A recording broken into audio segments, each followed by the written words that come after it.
Everybody, and welcome back. We are here for our fourth and final game of our 12-hour charity stream. We're going to knock these last 3 hours out of the park. We're currently sitting at $770 for the charity, which is more than triple our goal. Can we round it out to $800 in the next 3 hours? I think so, guys. It's $10 an hour. Let's see what we can do. But we are here with some returning faces, some new faces, and we're here to play this new, fun, strange game that Petra assures me is going to be horror and murder mystery and that kind of thing. And I don't believe her because, as I said, I'm a pretty lady. And Sam has decided to join me as being a pretty lady also. So it's a new day for us. So we're going to jump in, introduce our cast, and we're going to start with a new face here. Abby, who are you? What are you? Where can we find you? And I guess, who are you playing? I guess is kind of a question I can ask.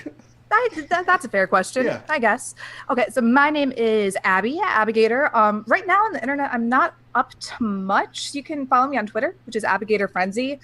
You know, real life jobs and all that. But I I was in a campaign with Petra for a little while, a D&D 5e campaign. So I'm just super excited to be here. And today I'm going to be playing The Witch. Which here, actually, let me, because there's like a nice little hold that on for. No, we're going over these two-liners in a little bit. Well, totally. Never mind then. Fancy. All right, cool, perfect. Then in that case, we'll jump over to a pretty lady on the show. Sam, who are you? Where can we find you? And who are you playing today? I'm Sam. I'm a pretty lady. Twitch.tv/WizenFool, Twitter @TheWizenFool. I play here on Wednesdays and other places when people invite me. God knows why, but for some reason these strange people just keep bringing me back on, so it's good. I'm going to be playing the Fatale, so we'll see how that goes. And I'm very excited. I just came up with a name because I realized I didn't have one. I'm going to be Prudence Windcall. Do we need names? Is that what? You not for each individually, but you can decide whether or not you would like to take that name for the bride as a whole. Okay, because I also didn't have a name, but that's a pretty good name. I like it. I didn't realize. I figured. No, it's fine, Sam. Make the decision. Yeah. No. It's all good. Do whatever you want. We're Sam. all the same person. This is the Sam show. Let's toss it over to the other Sam. Miss Ninja, who are you? Where can we find you, and who are you playing today? I'm Xmas Ginger Ninja, pretty much everywhere. I run a gaming channel, and then I'm here on Wednesdays for City of Mist with the other pretty lady Sam. But I'm pretty pumped for today. I'm going to be playing the Virgin. I was going to put a white annoying doily dress on, but I realized I don't wear that shit, so I don't have one. Everything I have is black, so this is what you're getting. But Petra is awesome to play with, so I'm super pumped, and I'm excited for the game. I mean, you got white headphones. Or you can take a handkerchief and just put it on your, a napkin. I don't want to look like the little girl from The Others who's like, you know what I'm talking about? I hate that movie. Awful. Perfect. And then last but not least, we'll go to Petra. Petra, who are you? Where can we find you? And tell us about Bluebeard's Bride. Yeah, hello. I'm Petra. I'm a college educator, writer, a nerd of many things, and tonight I shall be your groundskeeper. You can find me on Twitter. I'm quite active there, and I'm going to put my Twitter handle in the chat in a bit, or maybe Mike can do that if you have it, because it has my German family name, and I don't expect you to know how to write that. So before we get into the game, let me tell you a little bit about the game. So Bluebeard's Bride is a investigatory horror RPG by Magpie Games for 2 to 5 players and a groundskeeper. And it is based, surprise, surprise, on the fairy tale Bluebeard. And it goes a little bit like this. So a young, poor woman marries, or rather is married off, to a ugly, rich guy. And on the night of the wedding, her new husband has to leave to take care of some unspecified business. And he gives his bride all the keys for his house, or in some version, it's a castle. And he says, have fun, make yourself at home. You can explore to your heart's desire, but there's this one room you cannot go into. All right, you're forbidden to enter this room. And as you can probably guess, what happens sooner or later is that the bride does open the forbidden room, and she finds the remains of the previous wives of Bluebeard. And in the fairy tales version, the bride is saved by her siblings and Bluebeard. Her husband is slain and the bride inherits everything. But I fear today's game, or tonight's game, does not have such a nice ending in store for the bride. So the players will move from room to room, and they will investigate the rooms and trying to get a sense or make sense of what happened, what terrible things happened in this room. And then they get the tokens. And this could be, or an item from the room, and this could be a token of faith. If the bride believes that whatever terrible thing happened in the room was not her husband's fault, or perhaps he didn't have any chance, yeah, then it's a token of faith to show that she's a loyal bride. Or it could be a token of disloyalty, which is self-explanatory, I guess, if you think your husband is a murdering monster or otherwise not trustworthy. And so the players move on from room to room. And once the third token of faith or the third token of disloyalty is gathered, the final stage of the game is triggered, which is called the final room. And we'll explain that when we get to that. Now, if you're wondering, okay, it's one bride, but several players, how does that work? And as somebody already pointed out, the players play different aspects of the bride. So different aspects of the psyche. At all times, these so-called sisters can freely converse with each other in the bride's hat. But at any given moment, there's only one sister who is in control. And that means that only her voice is the voice that the outside world can hear. And she is also the one who, in very critical situations, has the last word. Then there are certain moves that are triggered when the bride or one of the sisters does a specific thing. And in this game, there's not much rolling going on. Most of the, or a good number of the moves just trigger if the bride does a certain thing or wants to do a certain thing. And then we read the result and see where we go from there. I know that Mike doesn't want to believe me that this is a horror game, but it is. So sooner or later, the sisters, or one of them or all of them, will take trauma, either to mental or physical duress. And if if a sister takes her 5th trauma, she shatters and awesome things happen. But I think I'll also leave the details for in the case that this actually happens tonight. So let's get into the game, and allow me to read a little prologue to set the scene. We write the year 1908. Somewhere in Europe, our bride grew up within a poor working class family. She was used to living in a dank apartment building where too many people shared too little space. She helped her family make ends meet, but oftentimes she went to bed hungry. One day, however, luck found her. She got to meet a rich man, and this rich man fell for her in an instant. The soon-to-be bride knew this man from the newspapers. He was the sole owner of Tennyson & Son, a successful textile company. He used to run this company together with his mother until her death a few years back, but he never changed the name of the family business out of respect.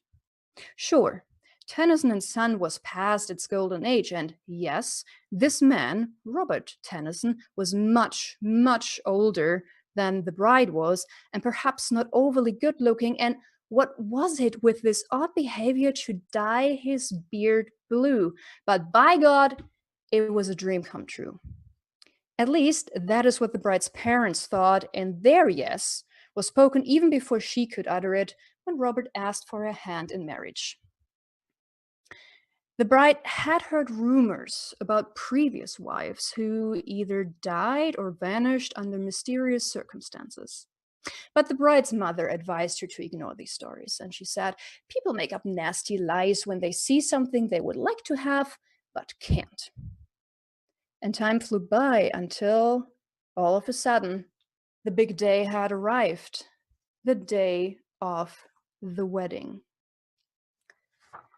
All right, let's go around and introduce the sisters a little bit more. Let's start with the witch. Witch, could you do me a favor and read this super shorty text next to witch? Yes, of course.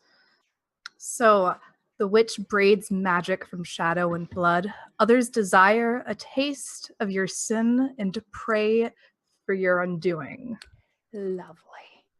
Okay, let's go to the section wedding prep. And for all of you out there who've played this game before, I'm shortening this a little bit so that if we go over 3 hours, we do it while exploring and being freaked out. Witch, what is the bride's hair like?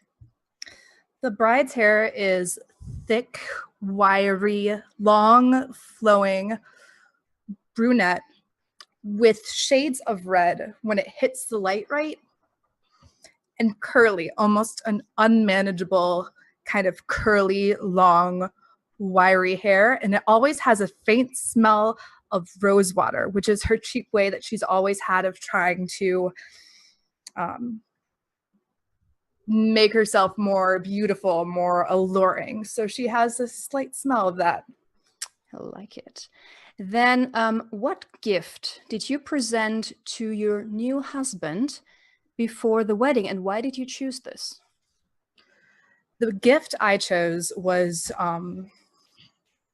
obviously coming from a poor family, had made a little handmade, almost from, I want to say twine or branches, a homemade box. It's not very long, probably about here by this, but very decorated and very lovingly and painstakingly made for him to put whatever he needs to inside this box.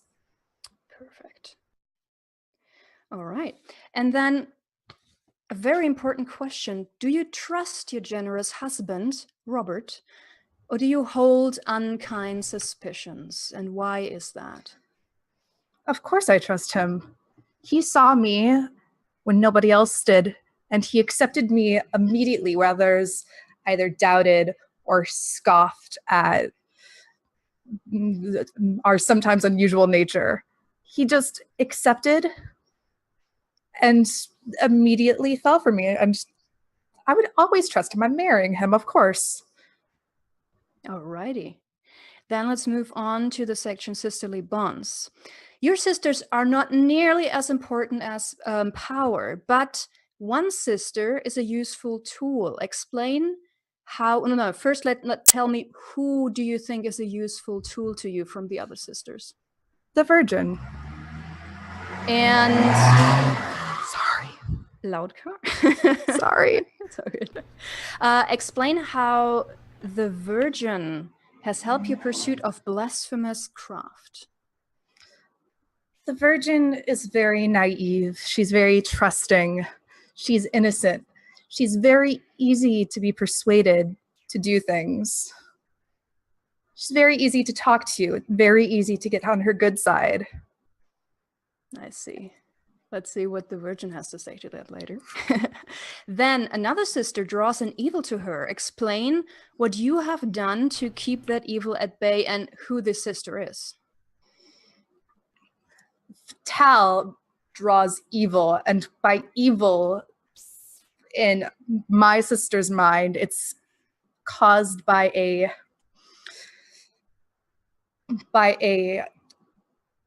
she walks and acts and demands attention and power, but she has none except for her body, which in the end is useless because all of us grow old and decrepit, and it's not forever.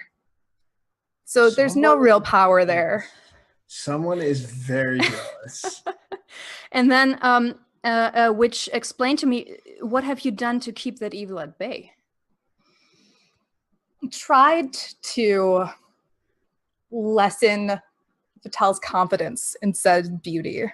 Always kind of a thought in the back of your mind of, oh, well, you're getting older, even though you're marrying.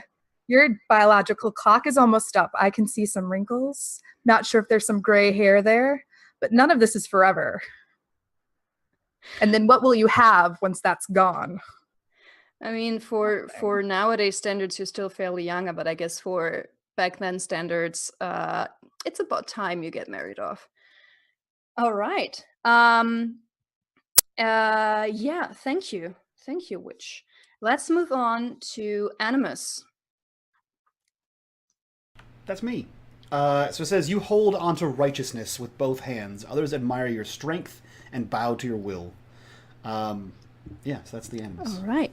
And tell me, what are the bride's hands like? The bride's hands are constantly covered in satin gloves that reach up to her elbow and are perfectly dyed to match the hues of the beard of her husband. Nice. Let me ask you, though, how are you able to afford the gloves? They are provided to her, and she must wear them at all times. Honor, that is awesome. So they're hidden. Then, what gift did you present to your husband before the wedding, and why did you choose it? A simple pewter candelabra that has been passed down through marriage from wife to wife to wife.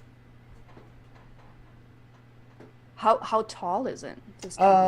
Think like the one from Beauty and the Beast. Like, you know, okay. Candelabra size. Yeah, like the table candelabra. Okay. Does it sing? It doesn't sing. I was gonna say, no, I have in my head. And Animus, let me ask you, do you trust your generous husband, Robert, or do you hold unkind suspicions? And if so, why? Or either way, why? I harbor unkind suspicions. I believe he is up to something. He's not telling the whole truth, and he is not to be trusted. How could you say that? Then let's move on to the sisterly bonds section. You hold yourself apart from your sisters, but one sister is the only one who soothes you. Explain to us who that is, and then explain a time they calmed your rage. So the Virgin is the only one that soothes me, and her soothing melodic songbird voice quells the fires that burn inside the Animus. Aw, that's so poetic. Now I'm getting more and more curious if the Virgin is really the one everybody else is making her to be. And then, Animus, you are envious of one of the sisters. Who is it? And explain why you can never compare to them. I am envious of the witch because she is far more powerful than I am, and I wish to take it for myself. Ooh, I like that. All right, thank you. Come at me, Abby. Let's go. Oh, it's so on. It is. I'm a pretty lady today, and I'm full of sass. Oh. Next, the Virgin. If you could also read those tiny texts next to your name. You see beauty where there is none. Others seek comfort in your warmth and delight in your obedience. All right. Please tell me, what do the bride's eyes look like? She has big, bright eyes that reflect her innocence. And whenever she wants something or needs something, it's pretty easy to obtain with those big eyes. I would think so. And then what gift did you present to your husband, and why did you choose it? She gave him a white handkerchief that she had made herself and stitched their initials in to show her purity before their marriage. All right, lovely.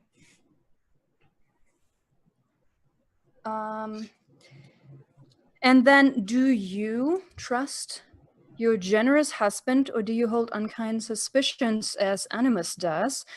And why is that? I trust him fully. Why would I not trust him? He is going to make me his bride, and he's going to make me into a proper woman one day. And then I'll bear his children, and we'll live happily ever after. Thank you. I'm not going to argue that. Okay, sisterly bonds. You trust your sisters, for the most part. But one sister blackens your innocence with her every word. Who is it? And explain how she became your enemy. It is Fatal, and it's because with her worming her way into the beds, or at least the eyes of many men, and ruining what innocence we have. Makes sense. Then, Slut. I'm just hearing a lot more jokes. Guys, we're shaming. jealousy. We're shaming here. We're yucking yums. We don't kink shit. Yeah. Sorry. I won't stop you. Have fun. So, and then lastly, one sister often helps you to play tricks on the others. Explain a time when she was your ally in mischief, and who is that sister? The witch has always been kind to me, whether she takes pity on me or not. She has power, and she has always been kind. And whenever people made fun of me for how innocent, made fun of her for how innocent she was always there to help me play tricks on them. Sister, I'm always behind you, of course. Hell yeah. Thank you, Virgin. And She then likes being there to stab you in the back. At least it's not with dicks. Boom. well, Fatal, Whoa! it is your turn now. Let's hear what the Fatal has to say to that. First, go ahead and read your little text. So I drip sensuality from my lips. Others watch my every move and crave for me to take control. And you seem to fully stand behind that. Yes, this is just plain facts that I'm speaking right now. What does the bride's mouth look like? Plump, inviting red lips with a smile that looks kind until you see her eyes. Ow. Snaps. And their wide, innocent eyes, they're like, you can get me anything that I want, right? Daggers are flying left and right. Sam, I'm even more excited to see you at PAX Unplugged. Fatal, please tell me, which gift did you give your new husband, and why did you choose it?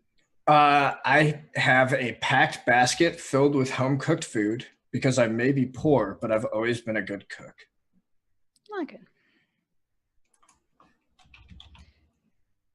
And then a couple of questions. So if I got them earlier. For all of you, for all sisters, you can answer as you wish. How many siblings does the bride have?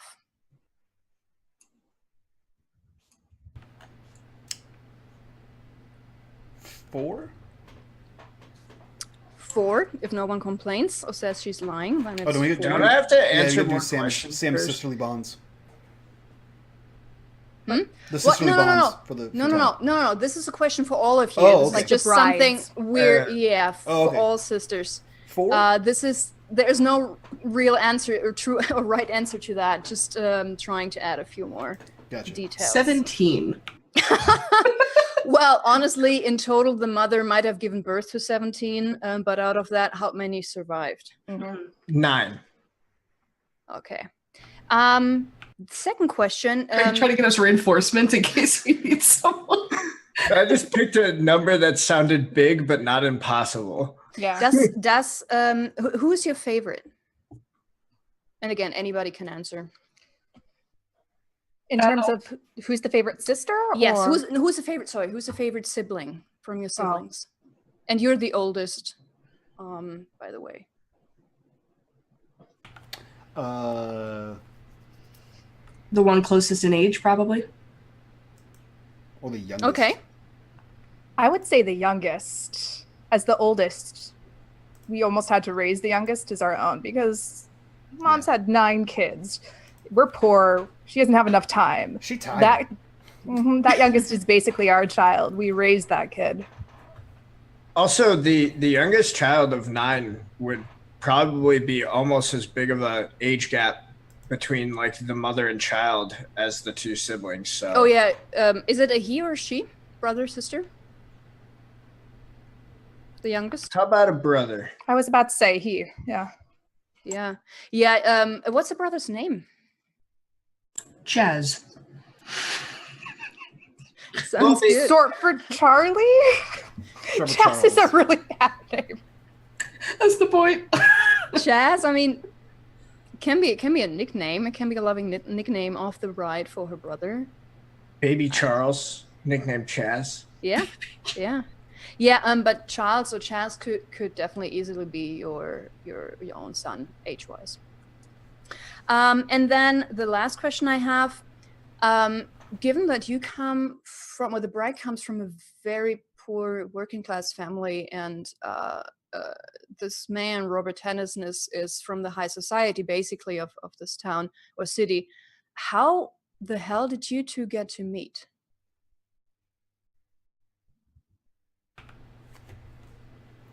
That's a good one.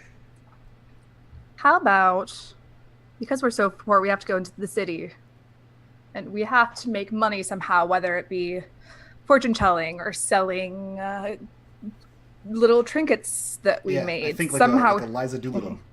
Yes. We're selling flowers. As long as Fatal doesn't pick her occupation. The rain and spine falls mainly in the plains. All right. Everything is everything is in place. So you have the wedding ceremony at a church, and then there's a celebration. And for you, it's absolutely the biggest celebration festivity you've been to. But you're getting the impression that maybe for your husband, it's not even that big of a deal. And there are mainly people you don't know. Your family is there for sure, but they're really feeling out of place, and they're keeping in the background. And for you, it's just one swirl of impressions, and it's a whirlwind, and everything happens so fast. And constantly somebody is handing you a glass of champagne or some little fancy food, some hors d'oeuvre that you can barely identify, and then it's over. And together you drive, or you are driven. Actually, there's a driver who drives you and your new husband to your new home. And it's at the outskirts of that city, sort of where it's mainly a rural area. And actually, one time you look out of the window, you spot there's a farm, and there seems to be some kind of barn fest going on, and people are seemingly having a good time. But you had it on, and until you get to the house, it's a very stately, nice house. And you're led inside by your husband. And you enter a spacious foyer, which is brightly lit by a large candelabra hanging from the ceiling, as well as several electrical wall lamps. And your shoes make soft clicking noises on the polished parquet as the faint smell of soft soap and orange oil hits your nose. You see heavy carpets, expensive-looking vases, and chairs with velvety upholstering. There are two closed doors to your right, and you briefly notice that a door across from you at the far end seems to lead into a library. You can definitely make out some bookshelves. Two women exit a room from the left, the kitchen. You can make out. You can see past them. You see a stove and some kitchen utensils. The first woman, probably not much older than you, wears a maid's attire and smiles warmly as she sees you. The other woman, however, wears the most sour expression, and she is carrying a ladle. She's older and with a slightly hunched posture as she shuffles out of the kitchen. Behind the two women, a staircase leads up to the second floor, and as your gaze wanders up, you see a large painting hanging on the landing. It shows a woman of advanced age. You would guess probably in her late 60s, something like that. And she's wearing a grayish blue dress, really nice. Nothing too pompous, but very nicely cut. And one of her hands rests on a walking cane. And her hair is blonde and straight and very elaborately made up. This is something that you would notice. It's almost... this hairstyle is almost pompous, the way it's wrapped around the head, and it sits very high. And with a very stern look, this woman looks past any onlooker. And Bluebeard next to you clears his throat, and he introduces you to the two women who just came out of the kitchen as Anna, that's a mate, and she smiles even more widely at you as he says that. And then the other woman is named Florence, and she doesn't even look at you as he introduces you. From the room you identified as a library, a man in dark formal clothing appears and approaches your new husband hurriedly. He carries a piece of paper, which he hands to Robert. He says, "Sir, my deepest apology for this harsh interruption. I know what an important day it is for you, but this cannot wait, I'm afraid."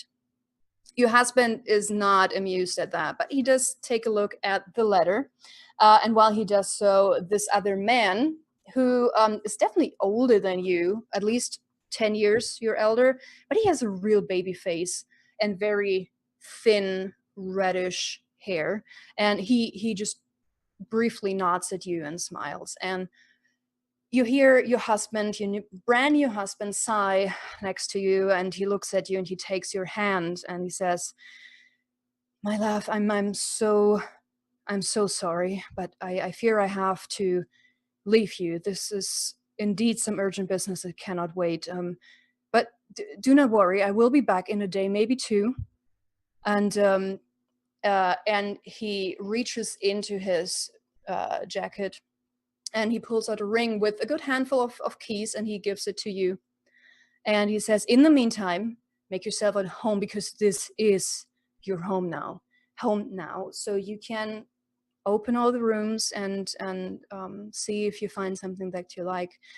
However, I do not want you to go up into the attic. We haven't cleared out that attic in quite some time, and there are so many things I don't even know what is there, but it's all stacked upon each other and it's way too dangerous for you. So do you understand? I do not want you to go up the attic." And at that, he is back out of the door, and Anna looks at you and gives you a very sympathetic smile, and she comes over and says, "Oh dear, that was quite the surprise indeed. I'm so sorry, but don't worry, he'll be back soon. And in the meantime, you can, just take a look at the house. And oh, before I forget it, I set up a dinner for you in the salon, because I know how these high society parties work. It's all alcohol and fancy food, but nothing that really fills your stomach. So, but I leave that up to you. If you need anything, just call out for me." And one thing we have to decide, or you have to decide on before you get going, is which sister is in control first. You can roll a d20, you can fight each other. Fist fight? No, I'm just kidding. Lose. Oh man, my computer's broke.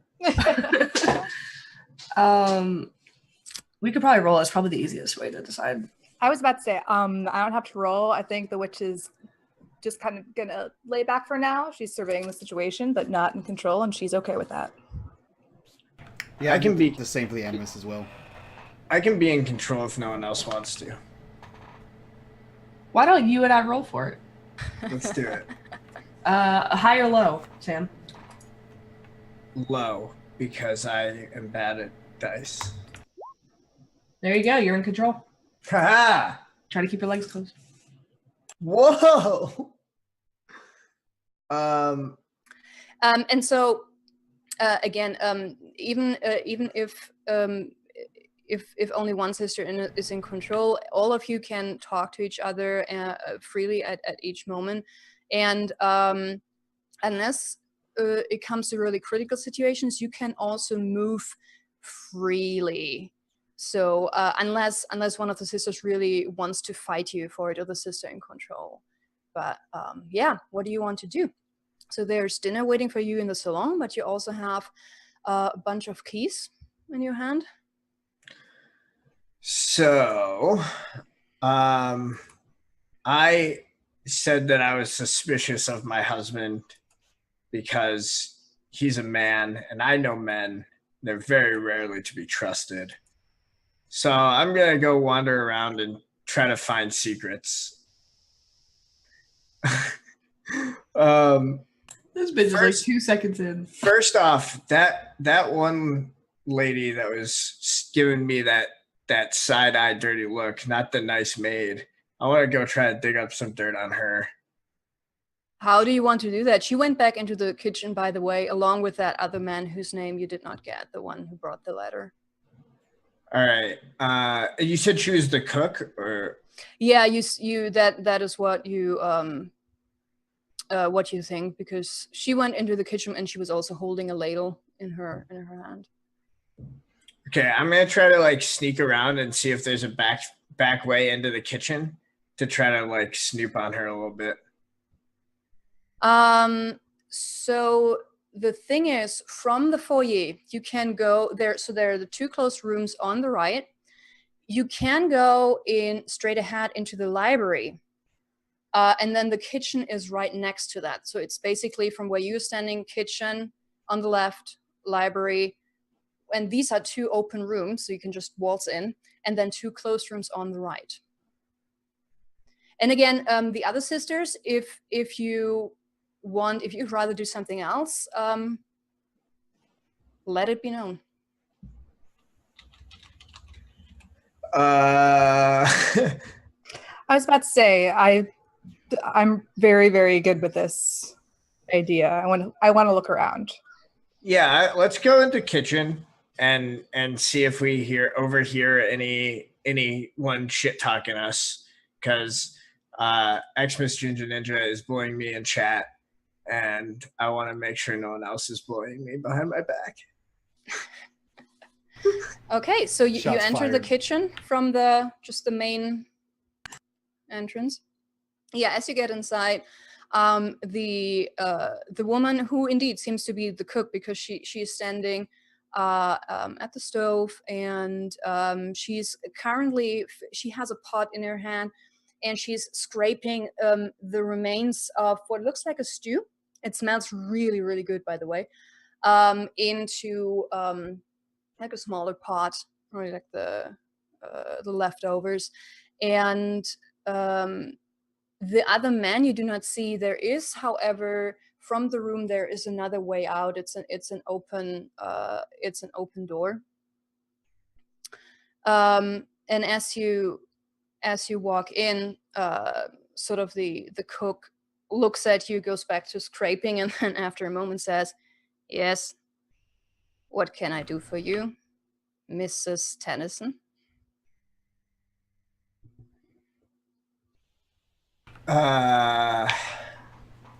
What should I say?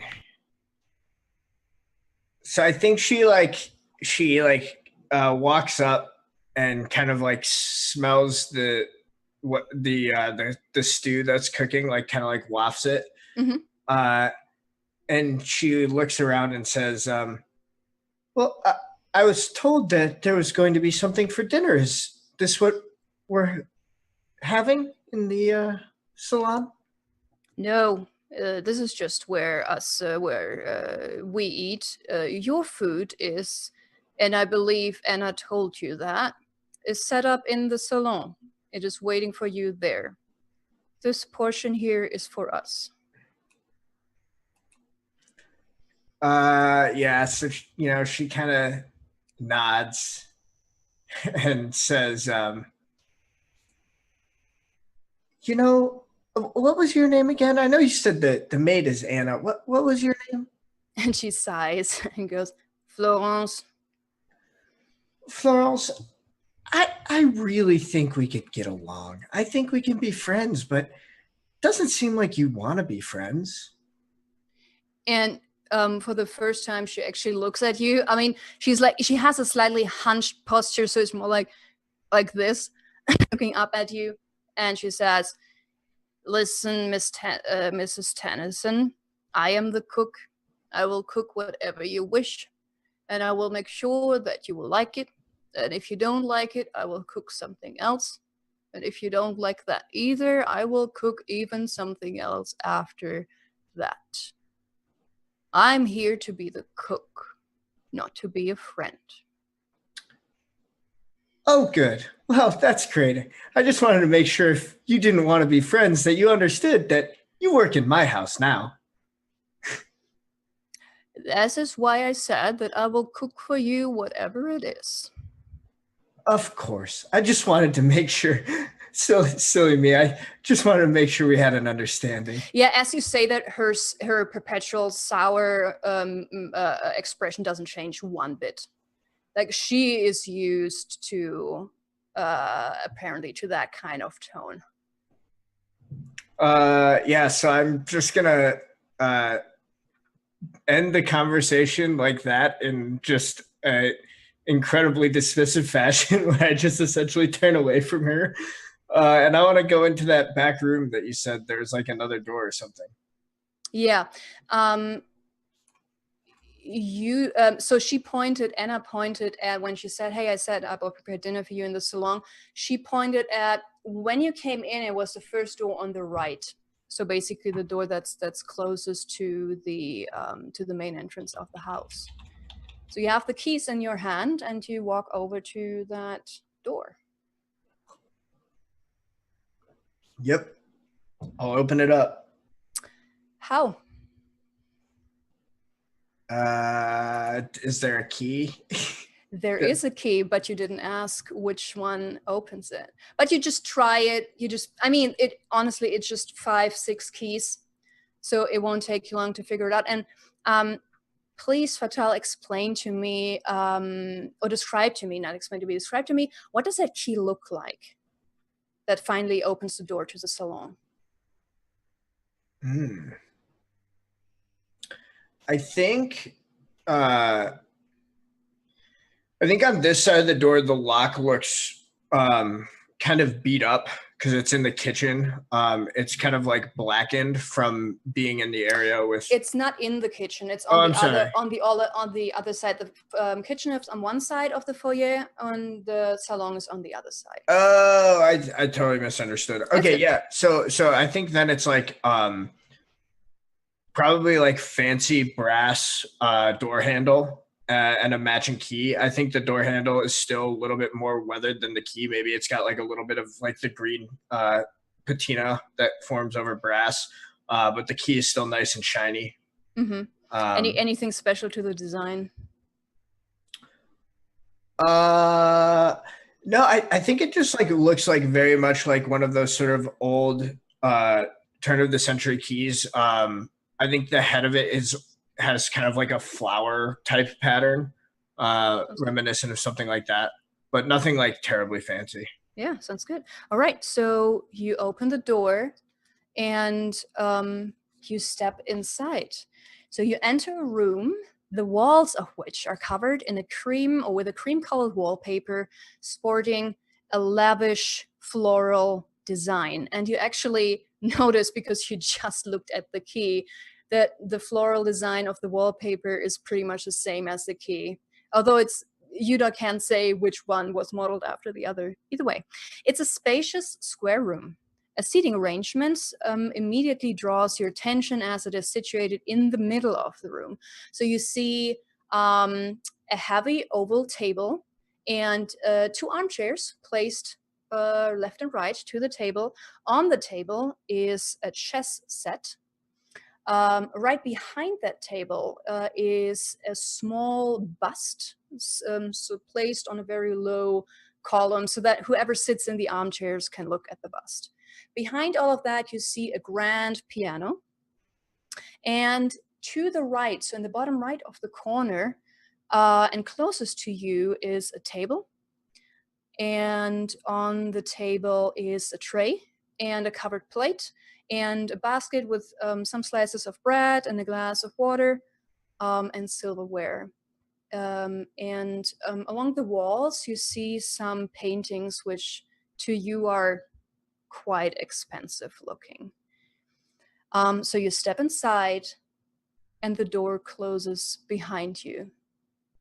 Now, as a reminder, now that you are in a room, you can only leave by making an exit move. And it doesn't necessarily have to be the Fatale, because you can pass on the ring. And I'm doing this because in a face-to-face game, when you play Bluebeard's Bride, the sister in control literally wears a ring. And so there is one so-called ring move that allows you just pass on the ring. Or there are also a couple of moves that force you to give up the ring. But yeah, you can only move if you make an exit move. And again, all the sisters can chime in. If anybody of you wants to start exploring, the Fatale is not the only one who's driving the car right now. Okay. I kind of want to. Now that we're in this room, this is the where the food is, right? Yeah. Is no one else here? Nope, it's empty. Okay. So the seating arrangement with a chess set in the middle, the piano behind it, and to your right, this little table and a chair and the food. Okay. What time of day is it? It is late, but you still have a couple of hours until midnight. So Bluebeard made sure, or your husband made sure, that the party wouldn't last too long because he didn't want to wear you out too much. So I would say it's 9-ish. Okay. It's dark outside. So I think I'm gonna snatch that ring up out of Sassy Sam's hands. That's fine. Unless you have a move that allows you to, you can only. Yeah, I mean, Sam, if you say there is one of the sisters, I forgot who it is, has an individual move. I do. You do. So all of the sisters, it might be also interesting for the audience to know, every sister can choose one. Yes, exactly. You can only have one individual move. You can choose from 3 from each of the playbooks. But it seems the Fatale is okay with giving up the ring. Yes? Fatale, you good with giving up control? I am. Yeah, I will let one of my less pretty sisters take over. All right, Animus, it's your turn. Again,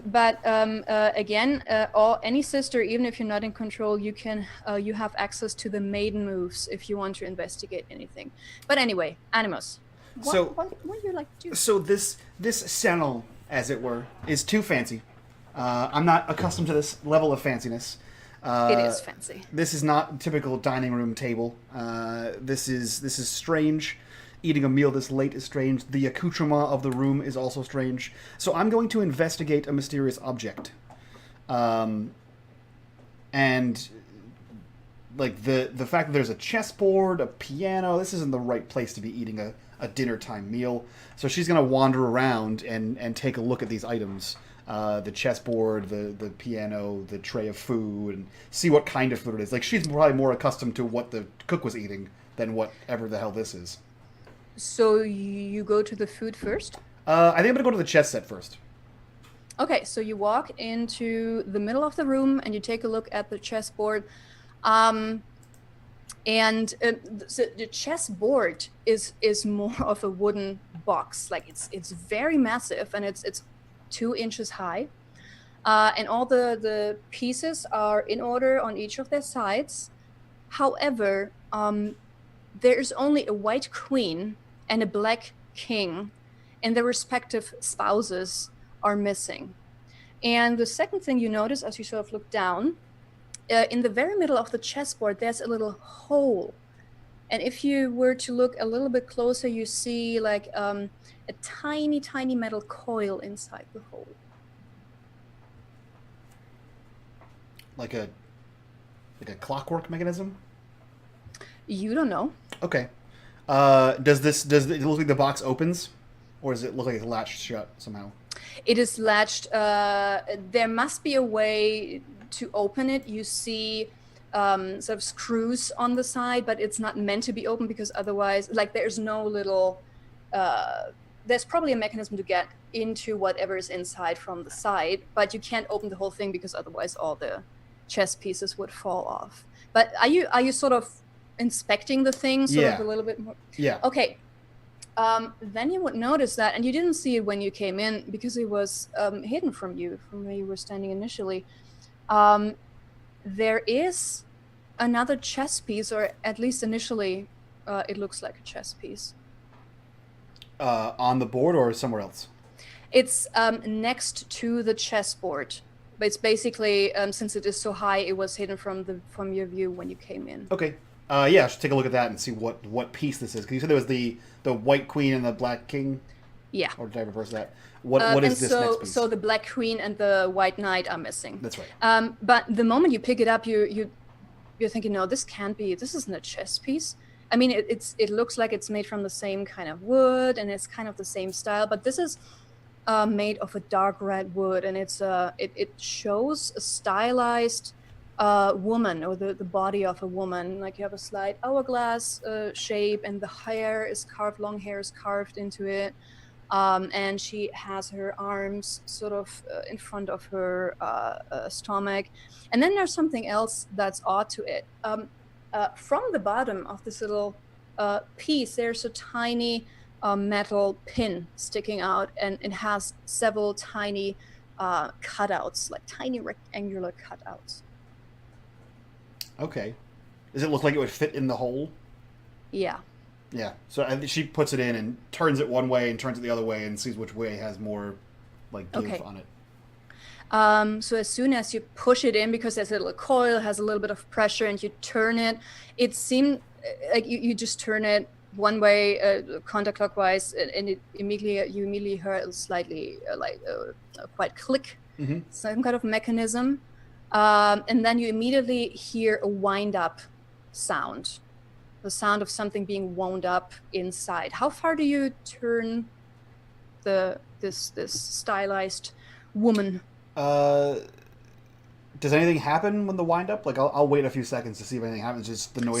Persists. So you let go, turn a little bit, and then let go. Yeah. Once I hear something happen, I'll let go and see what happens. Yeah. So as soon as you let go, there actually is, just like from a music box, there's a soft melody coming from within the chessboard, and it plays the beginning of For Elise. And the woman, or this little woman figurine, starts slowly sort of turning on the spot. And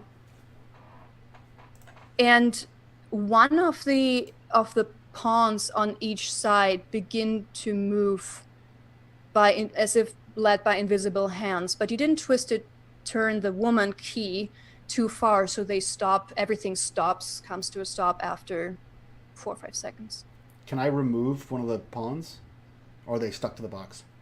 You can remove it, but as you do, you feel a slight electrical shock. Nothing too bad, but just odd. You take it, and there's this little zip.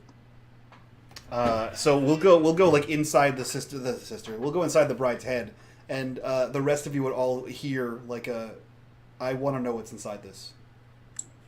I want to know. I want to see how the game plays out. Okay. I think the game needs to play out all the way for it to open. Okay, I'll buy that. Don't touch that piece again. Just turn it. Turn it all the way. So she reaches down and turns the woman all the way until it can't turn anymore. Yeah, so you use the winding mechanism until it can anymore, and then you let go. Yep. And everything starts anew. The woman starts slowly spinning, and the music starts playing again. And indeed, the game continues, and all the pieces start battling each other, and they move rather quickly on the board. And question to all the sisters: do you think the bride knows just in general how chess works, like basically what the basic rules are? That's actually a good question. Maybe not. Yeah. I mean, it was kind of a lot of pieces. It was kind of a gentleman's game too back in the day. So I was about to say the games we had would probably be more less basic. expensive to play, I would imagine, right? Like getting solitaire, all like peg solitaire. Yeah. Unless one of our parents knew how to play, I wouldn't see. Yeah. I would only argue that if we were poor, you can make your own pieces. But at that point, wouldn't it be like a simple game like checkers or like a pegboard or? You'd have to have somebody to teach you as well. Yeah. Yeah. Yeah, I'd say with the amount of small children, I think the games would be simple, and then like the adult children would just be shafted because you're poor. So you're not. You'd say it's unlikely that you. Okay, so you have no idea if what's going on is according to the rules or not. But so you see the white queen So there's a little bit more detail to the queen and the king than you would normally have. Not that you could judge it, because this is maybe then the first time you've ever been close to a chess set. But the queen and the king slowly raise their stiff hands and slowly move their heads as if they're giving silent commands. And all the other chess pieces are going at it and sort of swirling around the bride, or the woman, as she's twirling in the middle.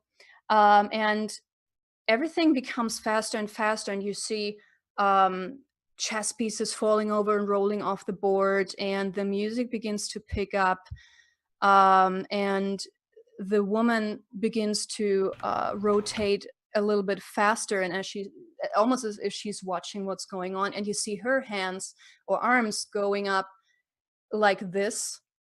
And then as the last pieces are about to fall, the king and the queen raise, the king raises a sword.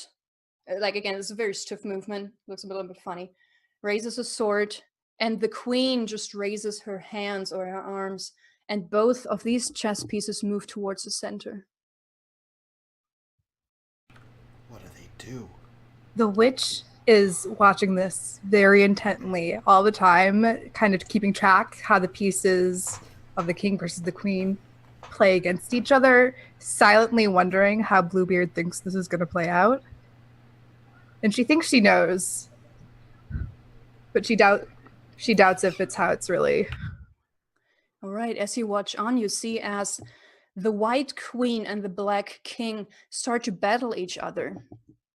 And the queen doesn't have any visible weapon, but apparently she's nonetheless able to deliver some heavy blows. At least that is the impression that you get, because still these are very clunky. These are not action figures. These are very clunky little figurines, and they get more and more engaged, and the music is playing faster and faster, and the figurine in the middle starts spinning faster and faster. And since they're fighting so heavily, at some point the queen bumps into the red spinning woman figure in the middle, and you feel it. Whether you're sitting in an armchair at the moment or standing, you feel it. It's not heavy. It's not heavy off a blow enough that to knock you over or anything. And then the king wildly swings his sword, and you were cut on your cheek.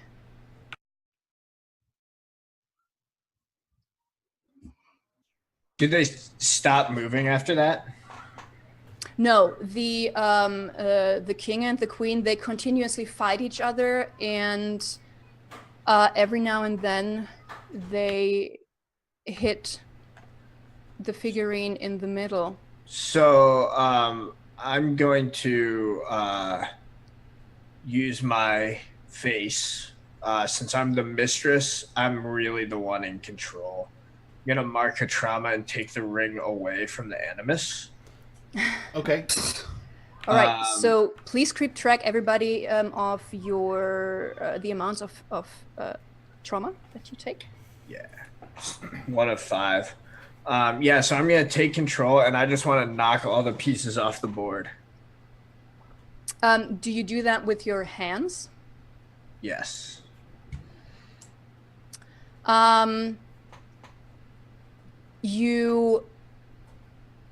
You cannot move the chessboard as it is, because it's somehow fixed to the table, and as your hands sort of bash into the figurines, you feel them give a little bit, and you think that with a little bit more violence, you might be able to get somewhere.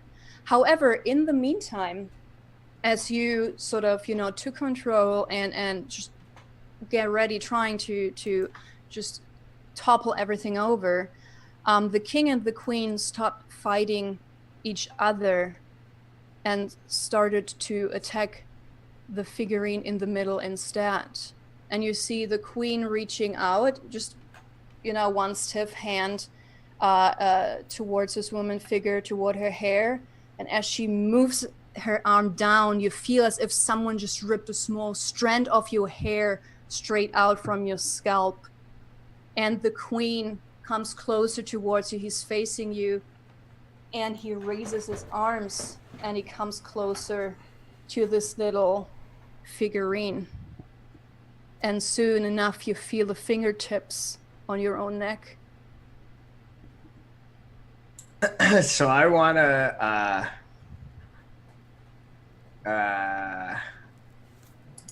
I think I want to activate the Shiver from Fear move. Okay. Could you perhaps read real quick the description? Yeah. That's what that is. When you shiver from fear, name the thing you are most afraid will happen. The groundskeeper will tell you how it's worse than you feared. Keep the ring and choose two, or pass the ring and choose one. It infects the bride with its perversion. It has the bride in its clutches right now. It speaks to you. Take one trauma, just you, sister. Okay, so what do? Do you keep the ring? Well, so I have to tell you what I most fear happens first. Yeah. Right? Let me first ask you, why are you choosing the move? Just to make sure that you're aware that if you want to just give up the ring, there's a move for that. You can just give it up. I just felt like it was appropriate in the fiction, but if you don't think so... No. That's perfectly fine. I just want to make sure you're aware of your options. Okay. So I think the Fatale is most scared that the... because like she felt like her hair getting torn up. She thinks that the chess pieces are going to attack her hair and face and destroy her beauty. And as much as she would like to pretend otherwise, her vanity is the thing she holds most dear. And in order to tell you how it's even worse, oh Fatale, it's going to be so much worse. They're not just hurting your pretty little face or do something to your neat locks, to your curls. They're going to gut you. Whoever it is who has other ideas of you being here, about you being here, and being the cute little new bride. Oh boy. All right, so I'm going to go ahead and pass the ring. And whoever gets it passed to, congratulations, because it has the bride in its clutches right now. I think the Virgin would step forward. She's real sick of the Fatale shit. Always getting us into trouble, always causing a ruckus. Yeah. The witch gives you an encouraging, like... You got this, girl. Yeah. The way that the whole situation, this horror, has you in its clutches is that because while this is going on in your head, the queen continues. You see her arms moving, and you feel someone really harshly pulling on your clothes, and you feel two hands sort of slightly choking you. Sometimes it's just one hand. You even get a feeling as if the king is trying to fend off the queen, but either way, you're in a bad situation. And whereas before the pain was slightly muted, feel it as if it were real. And Virgin, real quick, bear in mind, so when the Fatale tried to sort of swipe the pieces off the board, they gave a little bit, so there is a possibility to get done with it all, but you need more force. Okay. So you gave up control, right? Yeah, he passed. Okay. Fatale passed the ring. Yeah. I'm going to use the victim. When you caress a horror, which she would just be reaching out to see if she can grab hold of this thing. By inviting it to come closer, mark one trauma, and take a 10+ instead of rolling. Alrighty. So she's trying to get the pieces off, so she's gonna caress it to be able to get it away enough that she can just swipe the board for the rest of the pieces. How do you caress this horror? Because ultimately these are figurines. How do you persuade them that you give in to whatever is going on? I think she would do it in the same way of like, you know, listen, I'm new to this house, like leave us alone. And she's just like yelling at this thing to get off as she's trying to pull these pieces off. That is not caressing a horror. You're resisting it if you're just trying to pull them off. Caressing a horror means giving in and giving yourself up to the horror. And if you want to, I would even allow you to switch the move. But if you're trying to remove the pieces or in any way destroy them, that is resisting everything that's going on.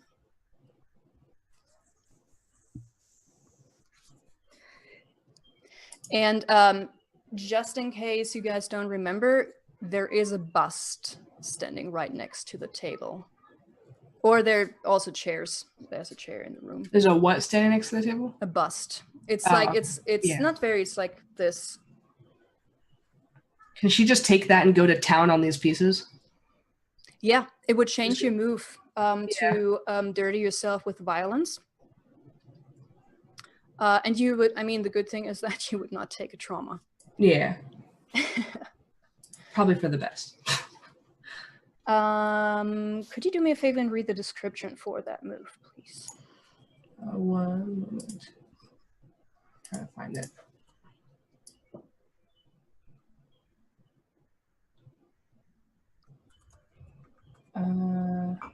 Dirty yourself with violence. When you dirty yourself with violence, roll plus carnality. On a hit, you inflict trauma as established and choose one. Disable them, silence them, mutilate them. On a 7 to 9, you can choose from something else as well. Below is your vulnerability opens you up to trauma, or your carelessness leaves you in a bad spot. So yeah, you actually have to roll for that one. So 2 6s and then add whatever your stat says for carnality. 0. Yeah. Sure. I was gonna say you're the virgin. Guys, you picked the wrong version. Actually, you picked yourself. Listen, no one else volunteered. There's trouble with it. I picked last, so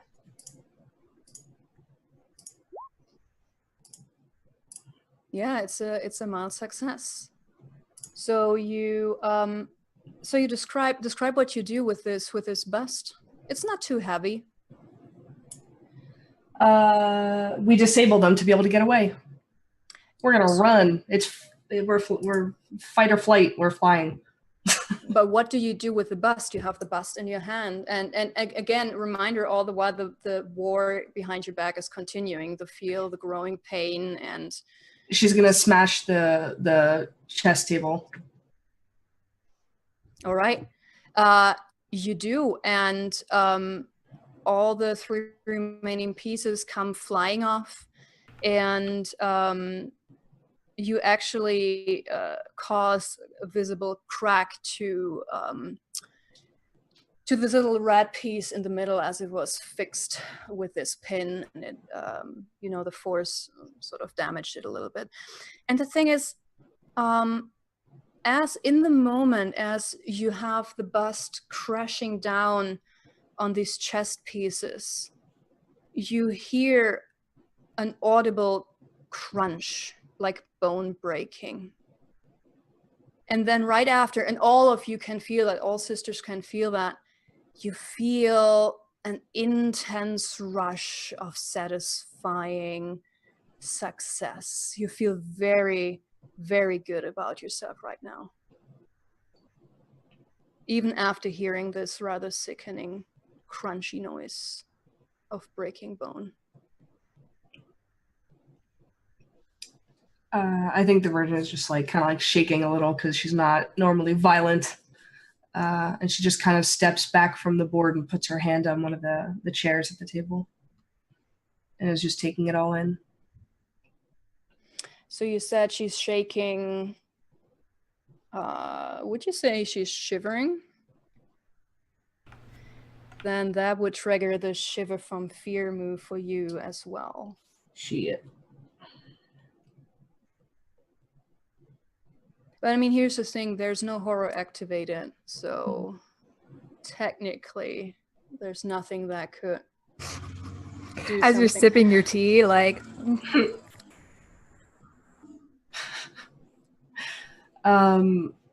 Yeah, I think she's done looking in this room. There's the door back the way we came. Is there another door out of here? No, that's the only one. But if we go with the Shiver from Fear move, you have to decide to either keep the ring and choose 2 from the 3 options below, or pass the ring and choose 1. And again, I would say you can ignore that, but if you, since there's no horror activated, but if you want, you can, or since you're in fear, you would probably very likely to want to pass on the ring right now. Yeah, I think she would pass it on to anyone but the person who started this mess. Yeah, pass it on. She's gonna look to the witch. She's gonna look I was to the gonna witch. say she's literally, she wasn't yet. Literally, I went in my head and said, "What are we doing?" The witch was like, "Fucking spin that shit." And you hand the ring to her. No, but this is out of fairness. The rules say that until everybody was in control once, you pass it on to someone who hasn't been in control. Plus, this whole time I'm sending very comforting, like, you did well, just let me take over now. You can rest now. And in my thing, she's the person. Get wrecked. Yeah. So, what would you like to do? Do you want to leave? There's still food on the table. I don't like how you said that. Still food on the table. There's still a little bit of blood on her face, so the witch is kind of gonna swipe it away, lick her thumb a little bit, look at the food on the table. You can't see it yet, actually. It's covered. It's a covered plate.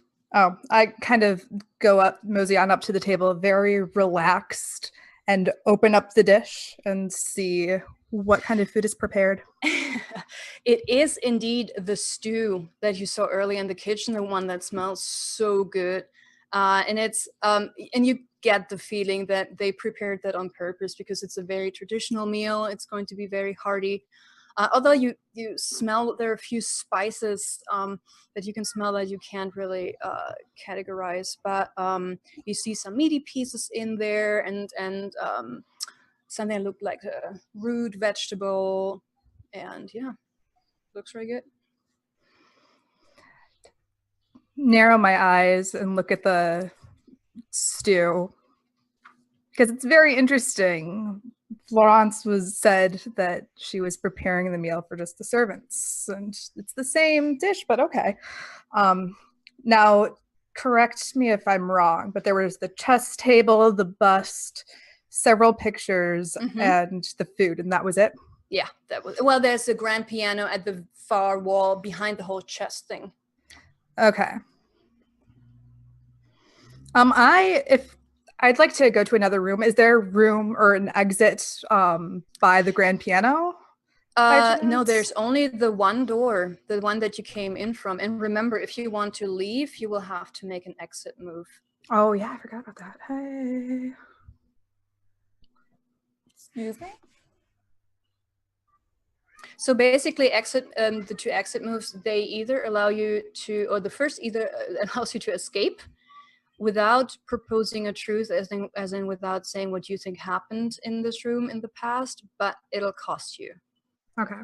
Or you propose a truth, and any of the sisters can chime in and let you know what they think happened in the room. But you, unless you give up the ring last minute or someone snatches it from you, you will have the last say when you pick an item, if it's a token of loyalty or of faith, if you think whatever happened here was not your husband's fault, or if it's a token of disloyalty. I actually almost want to use one of my moves. Okay. Would you say that when the chess set was broken, would you say that the middle piece was kind of broken totally? Are there still horrors that could be investigated or communed with? That would be one of the maiden moves. Sorry, it would be take stock would work, because for the audience, take stock. You can use it to take stock of a tense situation, but I would allow you to, I mean, it's something really iffy just happened, so it's still kind of tense. You can ask 1 of 4 questions. You don't have to roll. I will immediately give you the answer. Although how detailed it is is another question. And again, these moves are for anybody at any point. You can investigate a mysterious object and again, ask me 1 of 4 questions or care for someone, but nobody's here right now. Okay. Yeah, I'm gonna take stock of the broken pieces of the chessboard, especially again the middle woman figurine that seemed like both the king and queen were fighting against this. Yeah. This horror is largely destroyed, and it doesn't really give a lot of information anymore after that.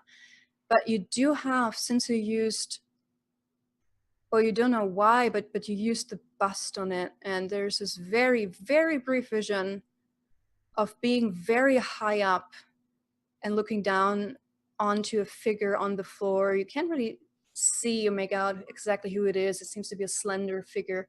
And then suddenly you feel like falling, and then the vision is gone. But otherwise, the whole chess thing, it's broken. It will not speak to you anymore. Okay. Okay, so I'm going to go in my head. I'm going to talk to my sisters. Conference call. Conference. What do you think of the weirdness that just happened? Okay, you guys discuss what you want to do. I just realized my laptop is not plugged in, and I need to get the game. Oh, that would have been so bad. You just see Petra. Because I'm thinking about proposing a truth, but I'm not sure how much information we have to. I think that this was clearly a trap left by Bluebeard. I would say, I was about to say, I'm not thinking it's a trap. I'm thinking it's almost, I would count it as a disloyal. As the witch, I'm starting to get the feeling that Bluebeard very much has underestimated our confidence and our power and our ability to survive, if not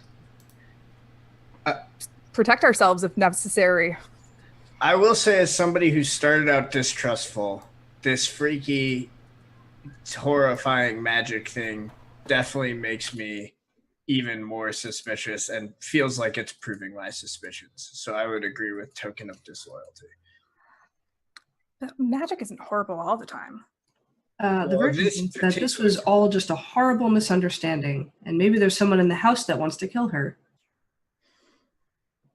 The witch kind of gives you a nod of, that is very true, actually. Florence. That crazy bitch in the kitchen was giving looks even before you told her that she was the help. Very true. She is the help. Heck, you just feel disapproving, naive, like, what the fuck, man? I'm a little bit unclear here. Do you not find her helpful? I think she's very helpful. She cooked our food. Thus, the help. I trust the food about as much as I trust whatever that was. Yeah. I'm just saying it doesn't automatically mean that it was him because it's his house. It's a big house. A lot of people work here. True. Maybe someone's jealous of us. I know someone's jealous of me. My character didn't say that. Not gonna. All right. It seems like we can't come to a solid truth. Okay, so I'm going to plan an escape. I'm going to attempt to escape the room. Did we look at everything else in the room? No, there's still the food and the grand piano, and the paintings are also there.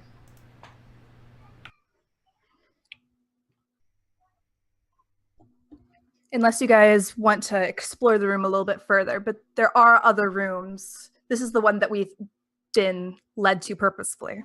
ultimately, it's your decision, right? Like I was going to say, which, you have, again, if you escape, it'll cost you. I'm willing to take that. Sorry. Okay.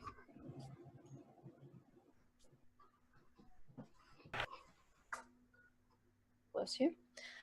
So as you leave the room without proposing a truce, you feel, well, actually you don't feel a whole lot. You feel a blow to your head from behind, and you go unconscious for a second, just for a second, and then you wake up and you have a really bad headache, and you feel like hot wetness running down your neck.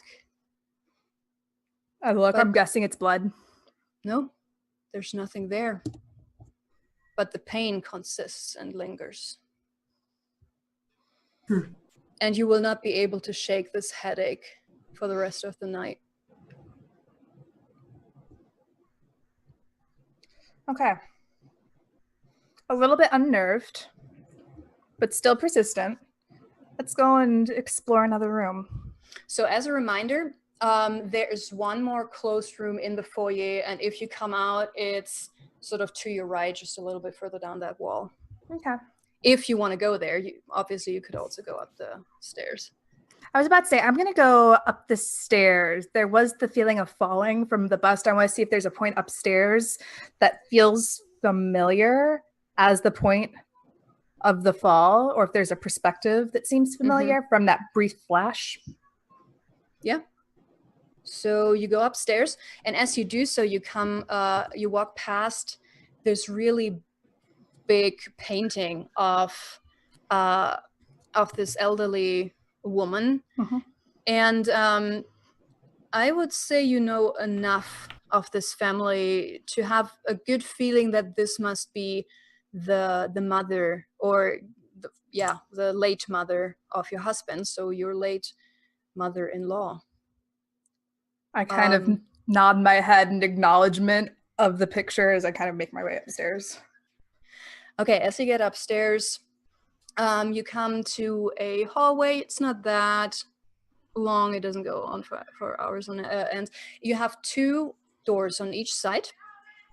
And in the far back, you actually see the hatch or the trapdoor that, if you remember what your husband told you, will probably lead up to the attic. And the 2 doors on the left are closed. The far door on the right is also closed. The first door on the right is not closed. It's slightly open, and from where you are on the landing, you can see that the floor is tiled.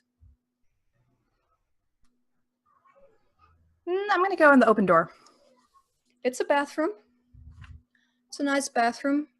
Has all the amenities that your family does not have, including running hot water.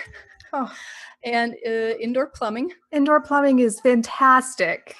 I just spend a second marveling, like, oh my god, I can go to the bathroom indoors? What the fuck? Feel free to flush the toilet. Yes. Are we going to take a bath? There's actually a bidet in there, too. No, it's not. But now that you've been in the salon, you have the distinct feeling that this bathroom is just a bathroom. There's nothing here, especially as a witch, you get the feeling there's nothing here that will speak to you. Well, okay then. It's a nice amenity. Let's go and explore another room. So you're like, we're coming back for a bath later. Well, yeah, duh. Okay. Obviously. Of course. Even if I hate him, I still want to take a bath. Yeah, duh. That's the most reason I want to take a bath, is when I hate people. Yeah. This whole house is pretty dirty, so I mean... This house is pristine. I don't know what you're talking about. I'm going to go and see if I can open up the next door on the right, I believe. So it's locked. So you have to do the same as the Fatale did at the beginning. Just try out a few keys. And then one works. What does it look like? Inside the room or the key? Sorry, the key. The key itself, the design of the key. It's pretty unremarkable looking. It's brass. It has it's almost delicate looking, actually. There's a weird symbol, almost like an elegant looking symbol where it hooks onto the ring. Mm-hmm. But other than that, it's not particularly shiny. It looks like it's been there for a while. It's just elegant and thin. Yeah, perfect. So you unlock the door, you open it, and you enter a room that is sparsely but thoughtfully arranged, and it smells fresh, as if the window was recently opened. To your left, there's a bed, seemingly for one person, covered with a large knitted throw that reaches down all the way to the floor. On the bed, someone placed a dressing gown. To the far left corner, so past the bed, there is a small wardrobe, sort of nestled into the corner. Across from the bed, so on the right wall, stands a dresser with an ornate mirror from which a rosary dangles. On the far side of the room, so straight across from you, by the window, there's a table, and a vase with fresh flowers stands on the table. A small plate with an assortment of chocolates is right next to it, as well as a folded card. You enter the room, and the door closes behind you. So to sum that up again, there's a bed to the left with the dressing gown, wardrobe behind that. Straight ahead from you is the table with the vase and the chocolates and the card, and to the right is a dresser with a mirror and a rosary hanging from it. I have an important question. Yeah. Is the dressing gown cute? You want to go check it out? Well, I'm not in control.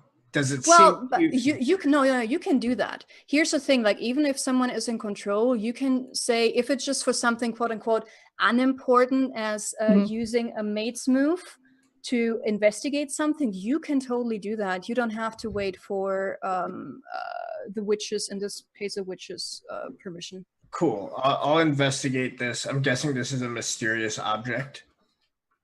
Well, I don't know. You would have to ask me a question and then see if it speaks to you. But to answer your question, if it's cute, I don't know if the Fatale will find it cute. It's a pretty plain design. It is made of sort of a heavier fabric. And it has some sort of very very simple flower design, but it's in the same color. It's sort of like a someone give me a color. What color is it in? Maybe Lilac. Ooh. It's in lilac, and so it has a little bit of embroidery, but nothing too gaudy. So it might be too plain for the Fatale. But if you were to take it up, you would see it's a fairly heavy cloth, and it has a belt, just a simple cloth belt. I would like to use my move again to mark trauma and take the ring. Just before you do that, remember you can investigate and ask me questions without having the ring. Like if you want to find out more about this, you do not need the ring. You can just ask me questions from the move investigate a mysterious object. If you're trying to burn this thing, then you need to be. Yeah. All right, I'll ask you a question. Why did Bluebeard keep this item? Bluebeard wants you to wear it. See, I really wanted to wear it, but now that he wants me to wear it, I don't want to wear it anymore. By the way, any of the other sisters, if you want to help with the investigation, you can. I would say one move per room per sister, but if anybody else wants to ask me a question, ask away. Has anyone worn this before? So basically, whose item is this? Yes. Not like who bought it, but like has a woman ever worn this before? Yeah, so the first question from the investigate a mysterious object would be whose item is it, who has worn it. The sense that you get, it belongs to the woman of the house. You can't see any concrete images. It belongs to the woman of the house. I just got really creeped out. I'm picturing his mom. Right? I just got some Bates images in my head. All right, now keep I don't going. want that. Yeah, you no, said I there. agree. Nope. The Virgin goes, nope, never mind. Nope, I'm good. Okay. No, I that's thought it was cute. No, it's in my head. Anybody else wants to ask a question about this gown? No. Do we ask if it's been used before? Well, yeah, the Virgin asked basically who has it worn, who does it belong to, and then the sense or the idea that you get is it belongs to the woman of the house. So it's been worn before, possibly. I mean, you are now the woman of the house. It's not like it looks old, but as you just said, woman of the house. Yeah, this is not. It's not brand new. It's not brand new for sure. But I mean, you are the woman of the house now. So it's ours. It's your territory.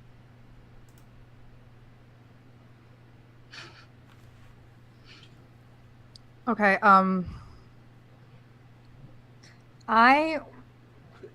the witch kind of glances at the rosary, scoffs a little bit, and then goes to inspect the card and the chocolate on the table directly in front of us. Okay. So as you pick up the card, it just has a very simple note and very wide, elaborate letters, and just said, enjoy. That's all. And the chocolates is just 5 pieces of chocolate, and they look very luxurious. Question to all the sisters, do you think the bride has had chocolate? No. I would say yes. Oh. What might have been a situation, given your background, that you would have had the chance to taste? I would say like in extreme special cases, like a Christmas or like a whatever, they have like one bar would be shared amongst the 9 children. So someone would have at least tasted chocolate. I'm imagining it's like one time. Yeah. Like there was one time a peddler came through town and they just happened to have like a bar of chocolate or something. Yeah. That's fair, but these pieces of chocolate, they look completely different. They are nice shape, and they're differently shaped, and it's a darker chocolate and the lighter chocolate, and some of that sprinkles. It looks like some kind of nut, and the other has some kind of white sprinkles on top of it, and it's really glistening. And the chocolate that you have, you know what chocolate looks like if it's been around for some time, and it gets this whitish. I don't even know what causes that, probably humidity or something, but that chocolate that you had definitely looked like that. And this one, these pieces, these chocolates, pralines, they do not look like that at all. You could pick one up, probably one of the darker ones, sniff it, enjoy the smell, and just... As you sniff it, you notice that it smells faintly of roses. Like, it's interesting, the flowers that are on the table, they don't seem to emanate any kind of special smell, but these chocolates smell a little bit of roses.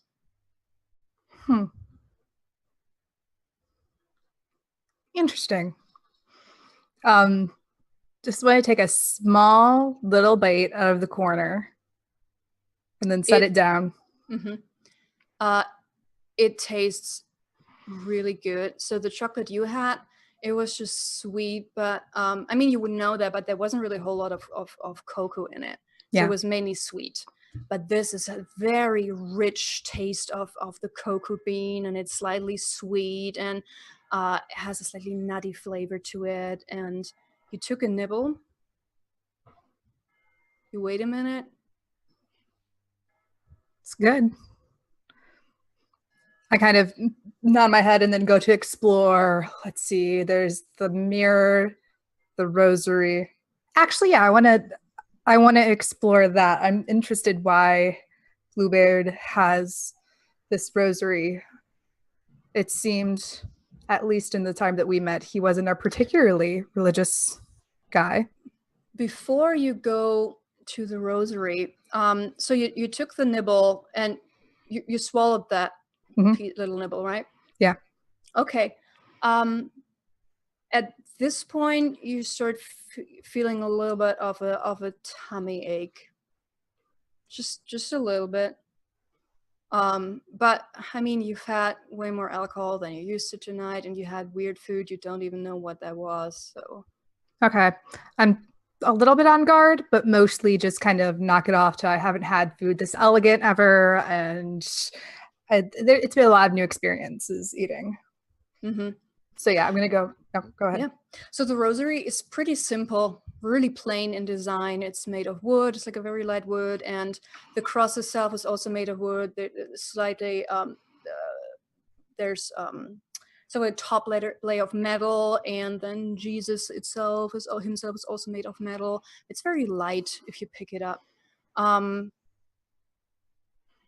but you don't feel anything else. Like, you don't have this feeling that you had it a little bit with the chocolates, maybe because of the whole stew thing, but you don't feel anything coming from the rosary. It's a nice rosary though.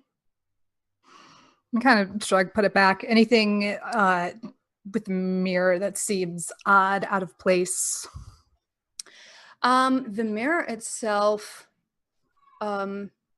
is simple enough, and it's clean. There are no fingerprints on it or whatever.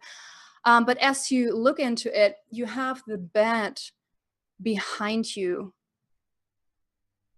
and you could have sworn that for a second you saw something move on the at the bottom of the bed. Remember, there's a throw that covers everything. It goes down all the way to the floor. Yeah. And you could have sworn that throw just moved a little. I raise my eyes, look back at the bed.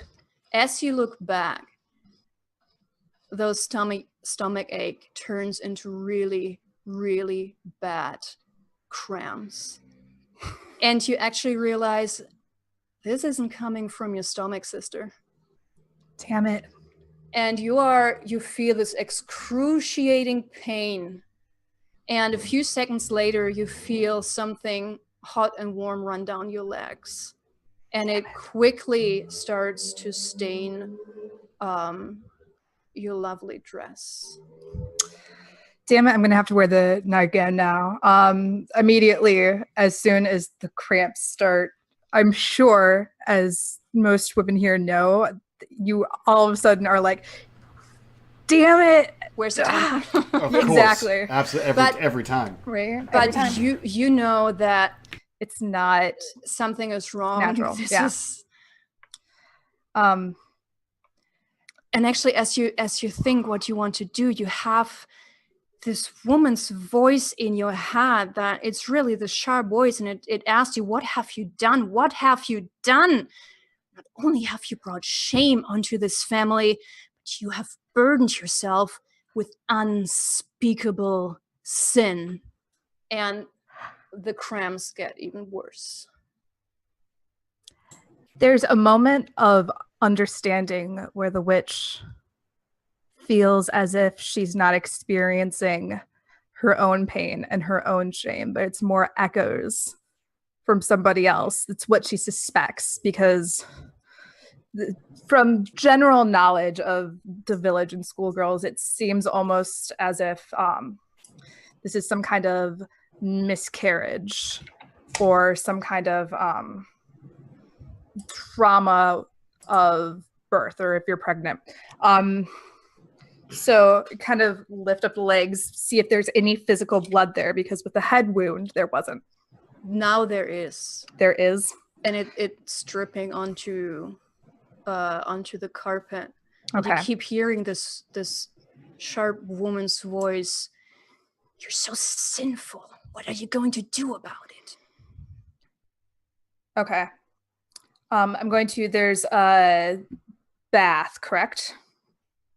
No, there's no the bathroom was outside the room. And again, any of the other sisters, if you want to guide the witch in any way or chime in otherwise, you're free to do so. But no, the bathroom is another room. Okay. And well, if nobody... Oh, sorry. No, I just wanted to say there's no adjacent room that would lead. Like, the bathroom is next door, but there's no adjacent door. I think we should change into the other dress. I was about to say, kind of hurriedly search for some kind of rag or something to kind of clean up and kind of staunch the bleeding. There's a wardrobe. There's Okay. a wardrobe in the corner. So you could open that. Yeah, in the wardrobe you find 2 new dresses, nothing too fancy. And you find several fresh pieces of undergarments, and you actually find some handkerchiefs and other pieces of cotton that might actually be intended to be used as a sanitary napkin. But be reminded, the bleeding continues and it's very heavy. Okay. Does this count as a horror? This seems a bit like a horror. Oh, it is a horror for sure, sister. Okay. And all the while, this nagging voice of that woman is in your head. Okay, I'm going to do this, and I think I'm going to be done with my... Are you going to caress the horror? I'm going to spill my blood, and I'm going to commune with the horror. I'm going to use my medium face. Okay, so that's your individual move. Yes. Could you, because I don't have it in front of me, what does it do? So, spill your blood to commune with the horrors of the room. So I mark 1 trauma, and the groundskeeper will share whispers about what is happening and might ask you a question or 2. So yeah, you're spilling your blood big time right now. So you're right. Somebody lost something. There was a miscarriage, and you get beyond that. You get this really conflicting voices jumping off, bouncing off the wall. There's a voice. I'm so sorry. I know it's my fault. It's all my fault. And then, and you have also waves from someone else of intense grief and sort of a kind of a waking up and a realization. Okay. So intense guilt, but also intense, so guilt of two kinds: guilt for what has happened with a miscarriage, and guilt of somebody else for realizing that perhaps they were wrong. Yes. Okay. I kind of go back and commune with others. So I'm not quite sure how to make this stop. I know what's causing it. And however, again, you have this voice, you're so sinful. You're such a sinful little slut. Does this sound, or is this a voice that I could picture the woman from the portrait coming up the stairs? Does it sound about the right age? Yeah, it does. So when it says you can commune with the horrors, does that just mean understanding, or does that mean understanding? Actually, okay. Yeah, understand. If you want to make it go away, you would have to use caress a horror or dirty yourself with violence. Caressing a horror is somehow giving in to all of this dark, crazy stuff that's going on. Dirtying yourself with violence usually means breaking something, hurting something in some way or another. Okay. Or you could call up for help. I want to dirty myself. I want to try to silence this, and I want to try to silence this by telling the nagging, sharp voice in the back of the head, I have always been sinful. However, you have birthed the biggest sin of all. How can you accuse me of something when your son has done 100 times worse? Don't look at me and place the blame. You are the one who's given birth to a demon. I love it. I absolutely love it. But no, this move has to contain physical violence. Ah, fuck. Dirtying yourself with violence has to contain something physical. She was working up to it. She says that, and then she breaks something. All I know is that for the first time, I actually agree with the witch. So preach, sister. Boom, boom. Let's do that, and then let's...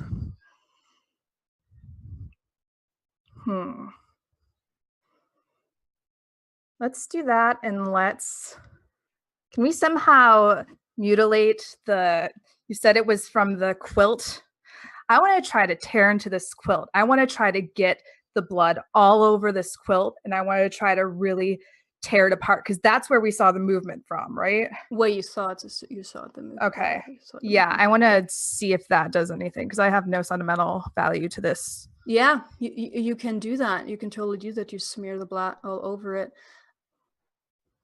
I would say no, it's okay. The act of using the blood in such a way, would you say that you're caressing the horror? Because you're working with the blood right now. You're not fighting it. You know what? I don't think I'm fighting to like get rid of what is physically happening. I'm not encouraging the guilt or the feelings that are coming from this, but the actual physical evidence of the miscarriage. I'm not trying to make that go away at all. It's more than nagging. Because you're spreading it. Like you're spreading the blood for everybody to see. That's fine. Yeah. I would accept that as a caressing a horror. Okay. Because you're painting with your own blood, sister. Fuck yes, I am. The bleeding stops. Okay, do I have to roll for that? No. Okay. Let me just double check. Caressing a horror. Chris Horder is. No, sorry. Actually, yes. Sorry. That's fine.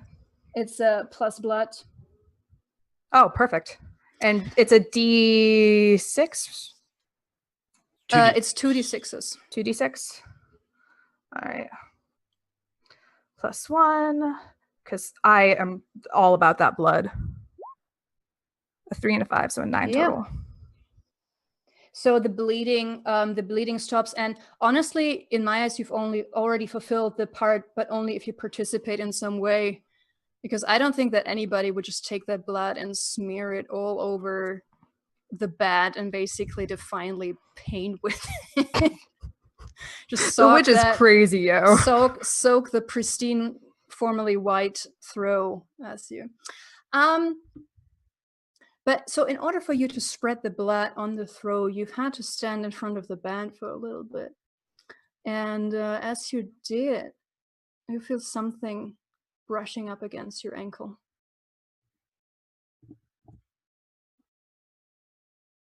I'm kind of gonna, once that's up, I'm going to kind of, now if I offer up the ring to somebody, do I take any horrors from that? Or no, that would be the ring move, give up the ring. Yeah. And you can just pass it on. Also, I forgot this little thing last time. Please, everybody, try to help me keep that in mind. It says if you pass on the ring with this move, you are immune to trauma until that sister passes on the ring. Okay. So if you not pass on the ring, you're immune to trauma until it passes another time. So when other people take trauma, we take that trauma too, unless we had the ring last, or no? You just you earlier took trauma from that individual move.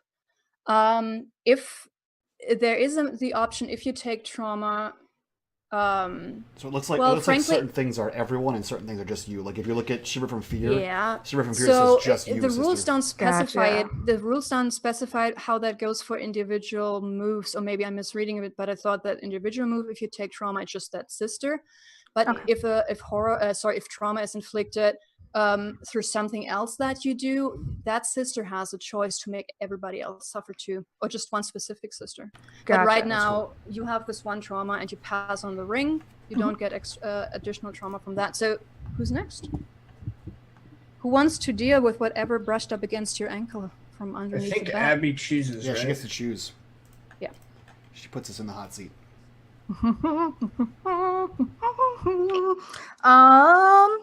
Does anybody seem willing or at least curious about what's been going on? Nah, I'm trying to ignore everything that happens. I was about to say that I have some thoughts about what's happening here. Animus, I think you got this. Dope. All right, what the hell's on my leg, Petra? As you look down, there's nothing. You just see your leg, and I mean, you see blood because your pretty wedding gown is soiled, but you don't see anything.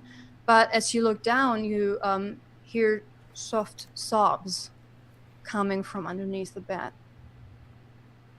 Oh man! All right, I can't not go look at that.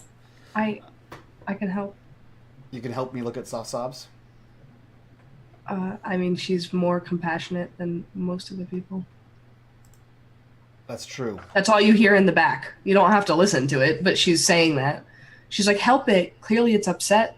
That is true. Okay, so what haven't we interacted with in the room? Besides this. What, haven't? Yeah. Haven't? The bed is the only... Hold on. Where do I have my... It was the chocolate. No, it was the And- chocolate. You, It was you interacted with the chocolate, you interacted... The well, gown. Yeah, well, you looked at the gown and you asked a few questions, and you know that Bluebeard wants you to wear it. You're not wearing it right now. You're just standing there in your soiled clothes. Have we seen that dress anywhere else in the house, like in paintings? Which dress? You mean the dressing gown? Yeah, the one he wants us to wear. No. Okay. So just the dress and the bed. Yeah, Yeah. I'm gonna look what's under the bed. I'm gonna see what's there. Yeah, let's do it. So, how do you? So you kneel, get Yeah, on your so knee, I think on your knees? she kneels and like has one hand on top of the bed and one hand on the floor and kind of peeks down underneath it. Yeah. It's really, really dark. You can't see underneath the bed. You continue to hear the sobs, and you then you see fingertips coming or sort of being or moving out of the darkness towards you, and in that very moment, something grabs your ankles from behind and violently pulls you back so that you land flat on your stomach, and you feel a heavy knee placed on your lower back, and something thin and soft wraps around your neck and starts to choke you. As you watch this really thin hand coming out towards you, it's not attacking you, it's very slowly, and you continue to hear the sobs. Fuck. Hold on. Scroll to moves. So first I think so. I feel the pressure on my lower back. I'm gonna like wrench free and see if there's anything behind me. Or wrench. So you twist. can't get whatever is wrapped around your neck off of you. You can, but you can sort of turn around enough to see past your shoulder, and there's nothing, but you feel it. You feel that something weighing down on you heavily, and while all the while whatever is wrapped around your, you can feel it. But I mean, you can check if you can actually see it, but you can see whatever is sort of sitting on you. And from underneath the bed, in between the sobs, you hear a very soft voice, and it says, "It's all right, sister. Just let go. We deserve what is happening here. Just let go. It will be over so soon." I'm gonna not let go. Actually, yeah, I'm gonna not let go. I'm gonna not let go, and I'm gonna caress me a fucking horror. I'm gonna reach out to that hand that's reaching towards me and grab it from under the bed. Yeah, and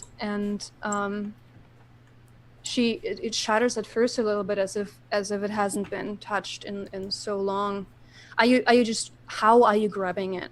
By the hand. Like if the hand's reaching out, I'm clasping hands with it to grab so it. So like gently you. I don't think so. I'm being choked to death. I'm either grabbing it for like help me, or I'm yanking your ass out of that bed.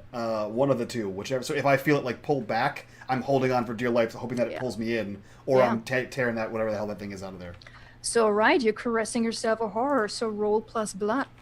Okay, so because you can definitely tell that whatever is going on with the choking and the hand they belong together.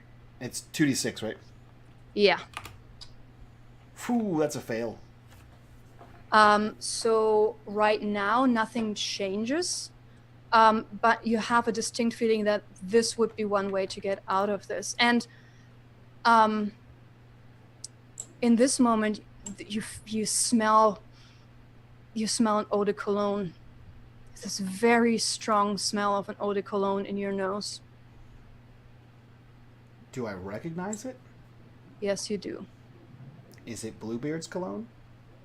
It is your beloved's husband's cologne. You have very little doubt about that. Okay. You're still being choked, and it's getting worse, though. Man, I have a truth to propose, but I want to put it to the group. You proposed that fucking truth. You first have to get out of that situation. Yeah, that's true. Again, what you were trying to do, you have a distinct feeling that would do it. Mm-hmm. So caressing it that way. And at this moment, whatever was wrapped around your neck, it lets go, but instead you feel a pair of hands wrapping around your neck from behind. Ginger, what were you saying? Can I take over by force? Only the Patel can do that. Okay. I mean, if Animus willingly gives you the ring, that's an option. Otherwise, no. I was just wondering. I heard it said before. I just didn't remember who could do that. Oh. Man, like I have a solid disloyalty truth here, but I need to get out of this fucking chokehold situation. Yeah, you would just hear her yelling in the background to let her help her. Okay. Yeah, I'll pass you the ring. Okay. Animus, bear in mind you are now immune to taking trauma until the Virgin passes the ring, Yep. which you're no longer immune. Yes. Okay, Virgin, what you gonna do? She is going to caress the horror by inviting it to come closer. She's going to try to grab its hand to soothe it and mark the trauma. So you're using your individual move. What was that called again? The victim. The victim. Oh boy. And I did a 10 plus instead of rolling. Yeah. So as you caress and hold this hand, there is the rest of this arm, because it's not a detached hand or a detached arm, comes crawling out from under the bed. And it was a woman at some point, but she looks like she's been in a grave for quite some time. And her hair, what remains of her hair, is stringy and very light. And she comes crawling towards you and hugs you. And she does not smell good, so you have the stank of the dead mixed with this eau de cologne. But as soon as she hugs you, you feel the hands moving away from your neck, and instead you start to hear this dead-ish woman choke next to you. Also, when you caress a horror, you can direct what was intended for you to another victim in the house. I can direct the choking that was intended for her to something else in the house. Yeah, a living thing. You guys have any ideas, sisters? I mean, we've only met one person. You've met three. The cook. You've met three. You've met Anna. But the cook could be pissed The because she maid. has to work for this asshole. You met the cook, and you met this, what you think might be a butler. He was never introduced to you, this young man who came in with a letter. Yeah. I have to do it now? Or not do it. Yeah, or not do it. I mean, I would the Virgin's give. not gonna do it. She wouldn't. She's too nice. Okay. But can I talk? I might actually be breaking a rule here, but I would be fine if you don't want to pass it on. Sorry, what was the other question? Sorry. Can I ask this thing a question while it's hugging me and talking to me and crying? Yeah, I would allow that one question to this horror. So basically, it would, since the bad is involved, it would be one question from the investigate a mysterious object, and it would involve to sort of include the whole situation. Hold on. Because everything is connected. What's happening right now is connected to the bad. Under the moves one. Where is it? Sorry. The maiden moves. Okay, I see. Investigate a mysterious object. And so since this horror is about to just you've solved it, you only get to ask one question, I would say, instead of two. Is there a way to make it into? Oh, okay. Oh, and I just realized I did it wrong the first time. You can always ask two when you investigate a mysterious object. Oh, okay. For the what memories does this item hold? Do you remember? Did Bluebeard do this to you?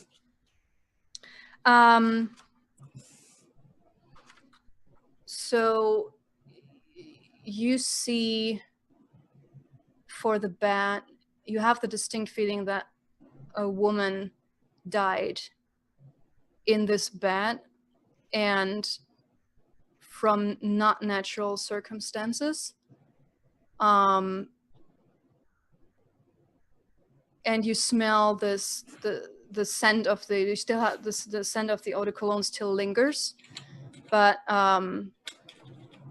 this is all that the bat gives you. It has the death, the undeserved death of a young woman, and sort of the feeling of having your breath taken away, and then peace. For all of you, there's still the dressing gown. If you want to ask more questions, like, I'm not forcing you to put it on. I feel like you really want us to. I want to put it on. This dress we're wearing is ruined. I think do it. I think the Virgin's going to stand up. Can I leave the room? Oh, if we leave without a thing, and then there's a.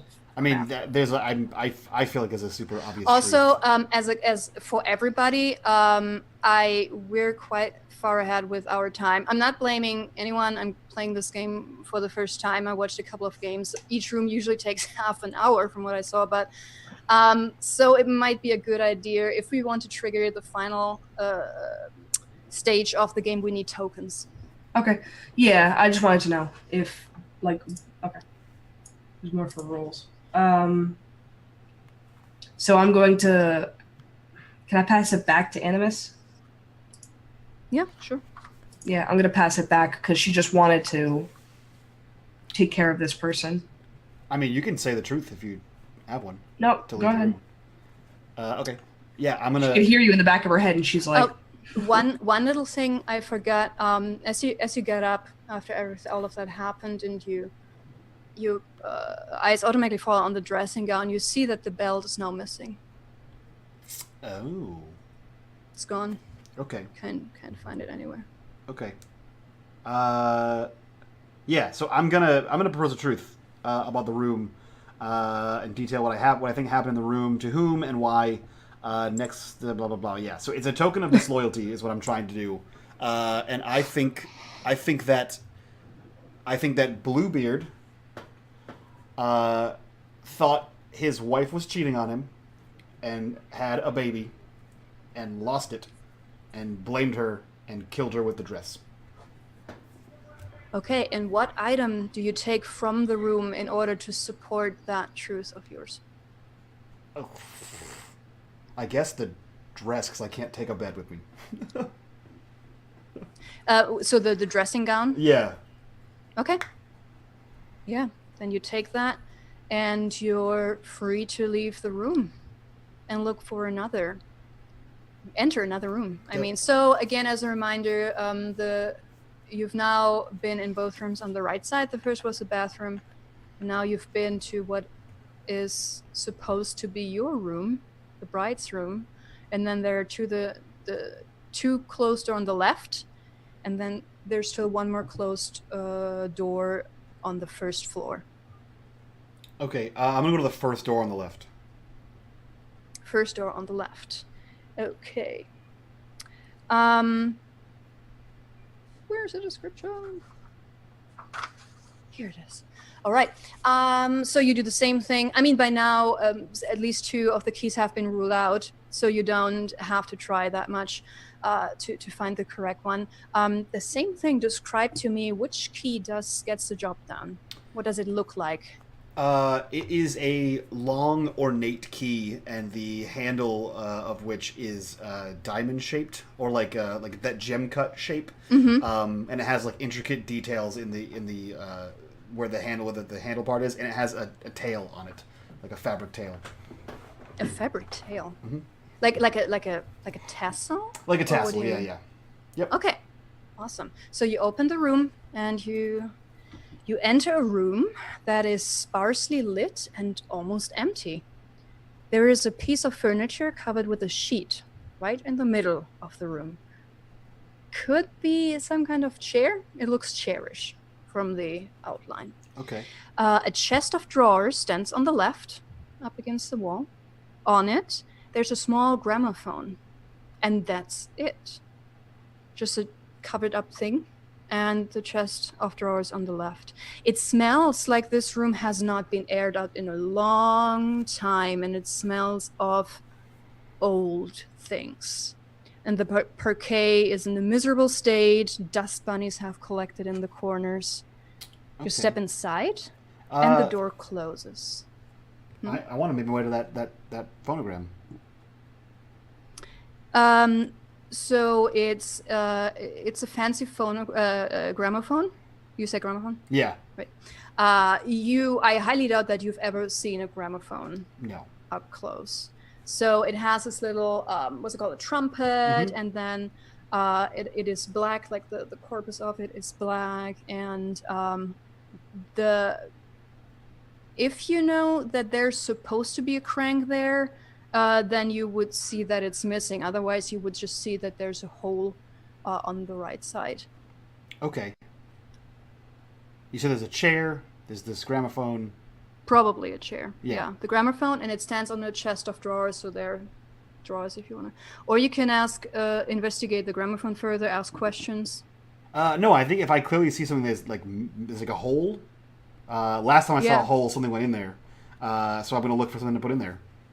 Okay. Take it so as you open drawers? Yes.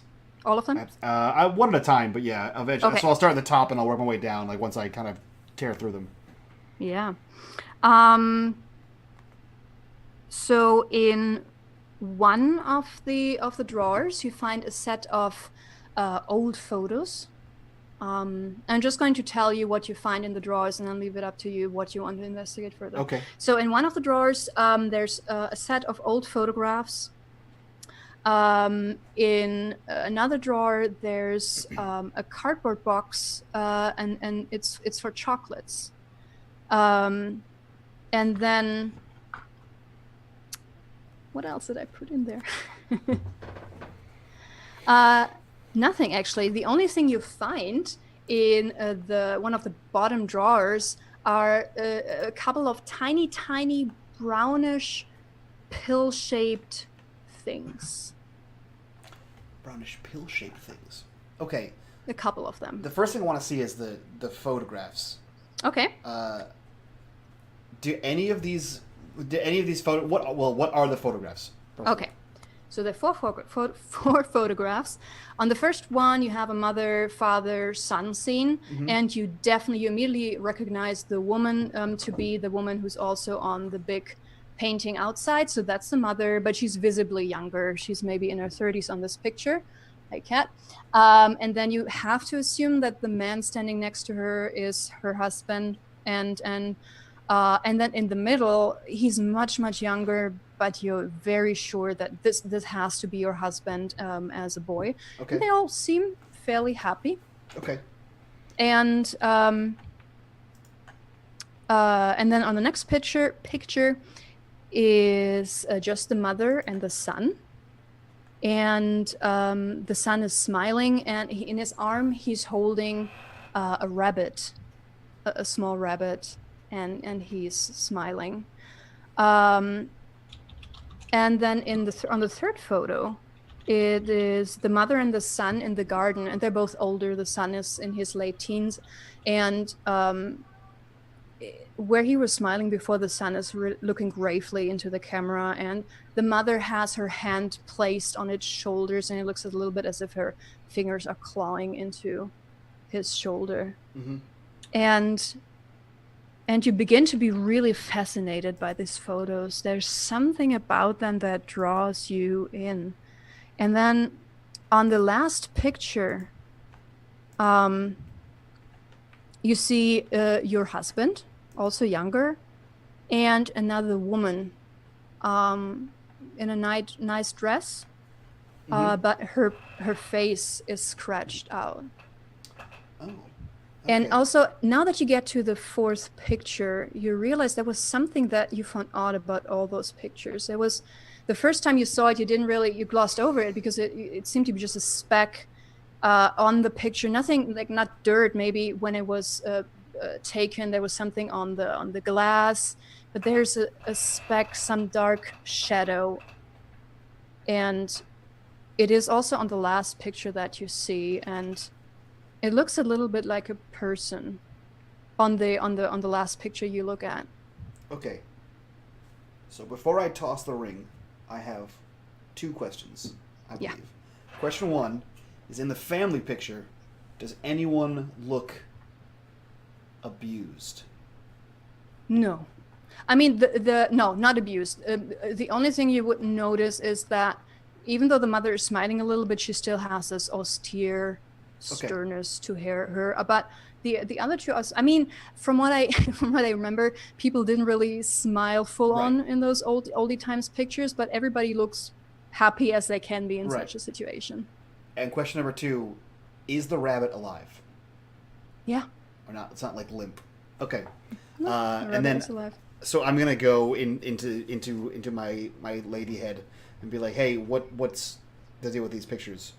And I'm gonna point out specifically towards the speck that seems to be like getting bigger or becoming a person by the end of them. It seems like our husband has an interesting relationship with his late mother. It seems like a growing darkness. And it's funny. It's funny that you would say that as you're holding on to the pictures. You feel just a little bit, could be frustration. I mean, you're the animus. You're sometimes prone to anger and rage, so maybe it's just a frustration. But yeah, converse on. As much as I hate to do it, and I do hate it, I pass the ring to the witch. She takes it gracefully. Thank you. I appreciate that, sister. Shut up. And you feel the rage too, and actually getting stronger. It's not directed at a certain person or a certain situation, but the longer you hold the photos, look at them, trying to figure out what they mean, they draw you in more and more. You have this burning, growing rage inside you. Does this rage feel feminine or masculine? Both, actually. Okay. There's an almost, through this rage that the witch can kind of tell is not her own, she takes note that this might be an interesting thing to explain some of her husband's odd things in the house. And it's just, she's very, very interested in this mother figure and what the son's relationship to his late mother is, and almost a gleeful joy, like I found a crack in his armor that I can use. However, this gleefulness is now about to be swallowed completely by this rage. You just can't feel this, like, you stumbled across another horror, sister. And like, you have to do something about this burning rage. It needs to to destroy something. Can be anything, really. The container of chocolates, is it in the same drawer or is it in a different drawer? It was in a different drawer. It was in a different drawer. Mm-hmm. I'm going to kind of close the door with the pictures with a really, really harsh just thrust. Gonna yank this door out to the point where it almost kind of the drawer comes out of the chest or whatever it is, and look at the container of chocolates. Okay. So there's a picture, like the picture of the brand on top of it, and it's pinkish. It's a sort of pink and swirly logo and whatnot. And the chocolates are depicted on the front, and they look very familiar to you. It's because we ate them before, I'm sure. Are there any other chocolates in the package? Nope, it's empty. Okay. And by this time, you really need to destroy something, or it's going to destroy you, sister. Okay. I tear open the chocolates, just kind of tearing irrationally. Is there a fire nearby? No. There's no fireplace, right? No, there. So this house seems to have all the, I would say 90% electricity, or electric lamps. Yeah. And it's that case for here. It's dimly lit, but it's an electric. Okay. So I'm gonna tear this up, kind of throw it on the floor. You can see that the bride is visibly shaking from rage. Her face is red. But it seems to have been enough, because as you rip up this box of chocolates, you feel that you've released something in this room. And actually, as you destroy this object, you, for a very split second, overcome by a vision of the mother, your late mother-in-law, eating the chocolates, enjoying them. And then for an even shorter, briefer moment, you see her place the box of chocolate onto some surface and then place a small bottle with a dropper next to it. And you can't read the label, but you're sure it's some kind, it looks like something you would see at a pharmacy, and then the vision is gone. Huh. Yeah, I've got ideas about that too. Kind of keeps it to herself. Goes into the top drawer. Is there a pen or some kind of writing utensil at all in this room? No? Unfortunately not in this room, no. I'm just gonna take all, if there was, you have a split second where you see a picture of her taking all the pictures and scribbling out the mother's face as the other woman's face was scribbled out, and kind of like a vengeful, like, fuck you. But if there's nothing else in this room. Well, there's a covered chair, if it is a chair, right behind you. Okay. Let's look in the cupboard. Why not? The cupboard you already looked. Okay, the chair. Is there anything interesting? So it's you think it's a chair, but right now it's covered by a sheet. Okay, I kind of pull off the sheet in a flourish. There are clouds of dust flying up as you do that, and it's indeed an armchair. It's a dark green armchair. It looks really comfy, and you don't even have to ask any specific questions. You can tell this has been used for a long time. There's signs of wear and tear along the seams. The velvety fabric has become thin and shiny. And would you like to inspect it any further? No, I think I'd like to propose a truth. And I kind of go into my head and I talk to the other sisters. Okay. It seems that I would propose a truth. It seems like this mother-in-law of ours has had a heavy hand over our husband growing up, and it feels as if anybody who has come through this house, she has shown an extreme dislike, hatred, and ill will towards. Any thoughts? I think I might have been wrong, which hurts to admit. You haven't investigated everything in the room yet. No, in the last room, he's saying. Yeah. I think the chocolate has to do with the miscarriage. Mm-hmm. Yeah, I think the mother orchestrated all of it. I'm not sure if the mother orchestrated all of it. I feel as if the mother felt maybe that her son was being taken advantage of when she maybe hadn't realized that perhaps the son had been the product of the child if it was before their marriage. The chair's still covered, right? Yeah. No, sorry. She took the sheet off. Yeah. So then there's nothing else then in the room. The gramophone still has a missing crank. I mean, would you guys like me to investigate the chair? I mean, any of you can investigate the chair. Again, you do not need, if you want to investigate something, you don't need permission from the sister who's in control. You can. I want to investigate what memories this item holds. I think it's the mother's chair. So this chair, it has, as you sort of get access to its memories, you see as if you're sitting in the chair because you're looking straight at the door.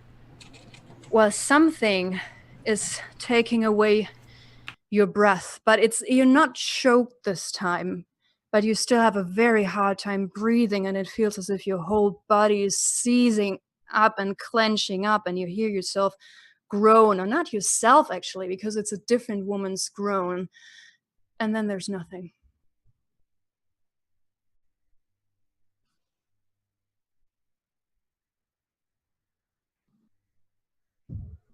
All right, I think you're right. I think we gotta exit the room.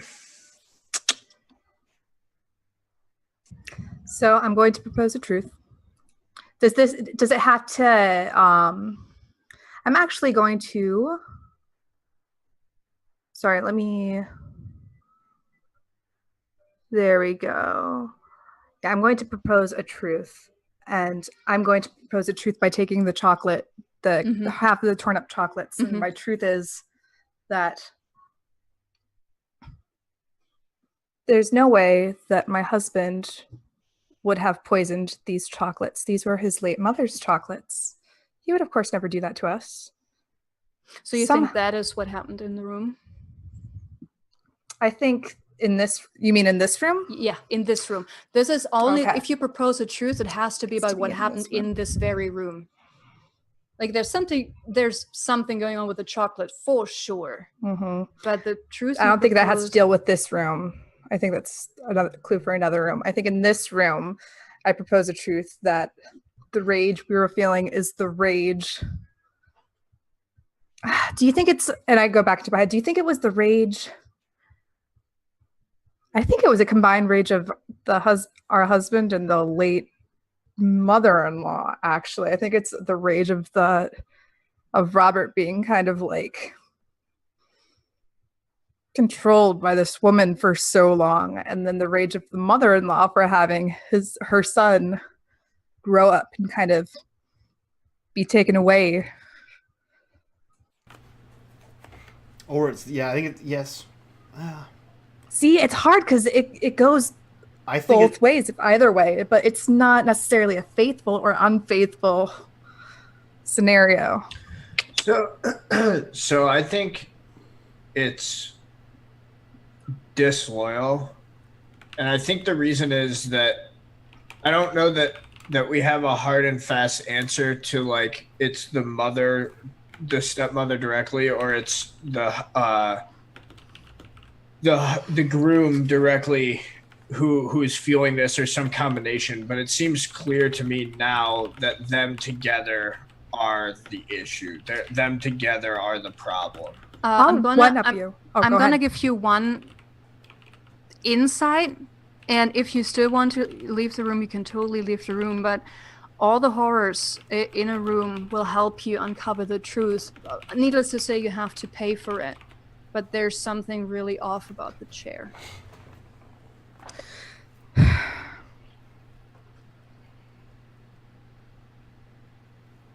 I'm going to prick my thumb, spill my blood, sit in the chair, and see what horrors behold and try to commune with it. Okay. Fuck this. Okay, yeah. You could just take some off that dress we're wearing. I mean, I think it needs to be fresh blood. Yeah, it has to be. It's not. Yeah. I mean, you take the trauma one way or another. Yeah, exactly. You're 2 traumas right now, right? Yep. Okay. So as you do that and you're communing with the horrors in this room, you're overcome of this rush of rage that feels very similar. That's exactly what you've already felt, but you also have it's tinted with jealousy. And someone died in this room. Someone died who never ever expected to die under these circumstances. That person who died was outraged that this would happen. It was the biggest betrayal of that person's life, which then ended after a minute or so. Okay, I think I know. Yeah, I think I told you that you gave birth to demon. Call me sinful. With that, I can still feel the rage. What I now know. Sorry, again, there's a concert going on outside, and they're playing We Will Rock You. It's very distracting. It's not a rocking chair, unfortunately. Just no, it's not. Damn it. So again, there's this rage that is suddenly gives way to understanding. I'm going to, which kind of gets up, steadies herself, takes the chair, and is going to roll for.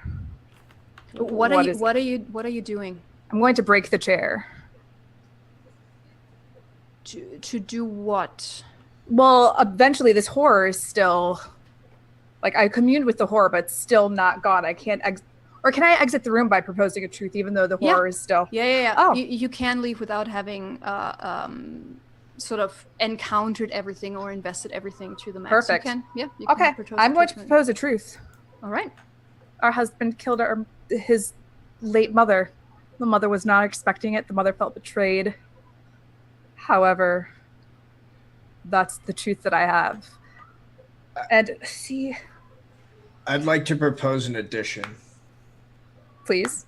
I think the mother caused the miscarriage, and in his rage, the husband murdered her. You can keep that in the back of your mind. It doesn't apply to this room. Got it. Fair enough. I still am not 100% sold. That's just my theory right now. Okay. I mean, and the mother. Go ahead. Sorry. The mother causing the miscarriage could apply to this room if you flavor it like the whatever was in that dropper was applied to the chocolates. But we didn't have a Yeah, there's something. So the mother poisoned the chocolates. That was my thinking. Yeah. No. You definitely get the feeling when the witch ripped up that box that these two things are absolutely connected. The chocolate you ate and the box, but it doesn't necessarily has something to do with what concretely happened in this room. Yeah. Well, you did have the vision. Let's keep what Abby suggested then, and then we can. Okay. I was about to say that, and I would go as far as in the witch's twisted mind to mark this as a truth of fate or token of faithfulness. Didn't you just say your husband is a murderer? Yes, I did. Then however, he didn't. However, it seemed. No, you have to sell me on this. Trust me. Okay, so this goes with the whole. In my mind, the witch's reasoning is, my husband may be a murderer, but that doesn't make him unfaithful to me. Obviously, he has power. He's rich. He's powerful. He's got force. He was trying to claim his own freedom so he could bring us into this house and truly be able to have us be the head of the household. And what item from the room do you choose to support that truth of yours?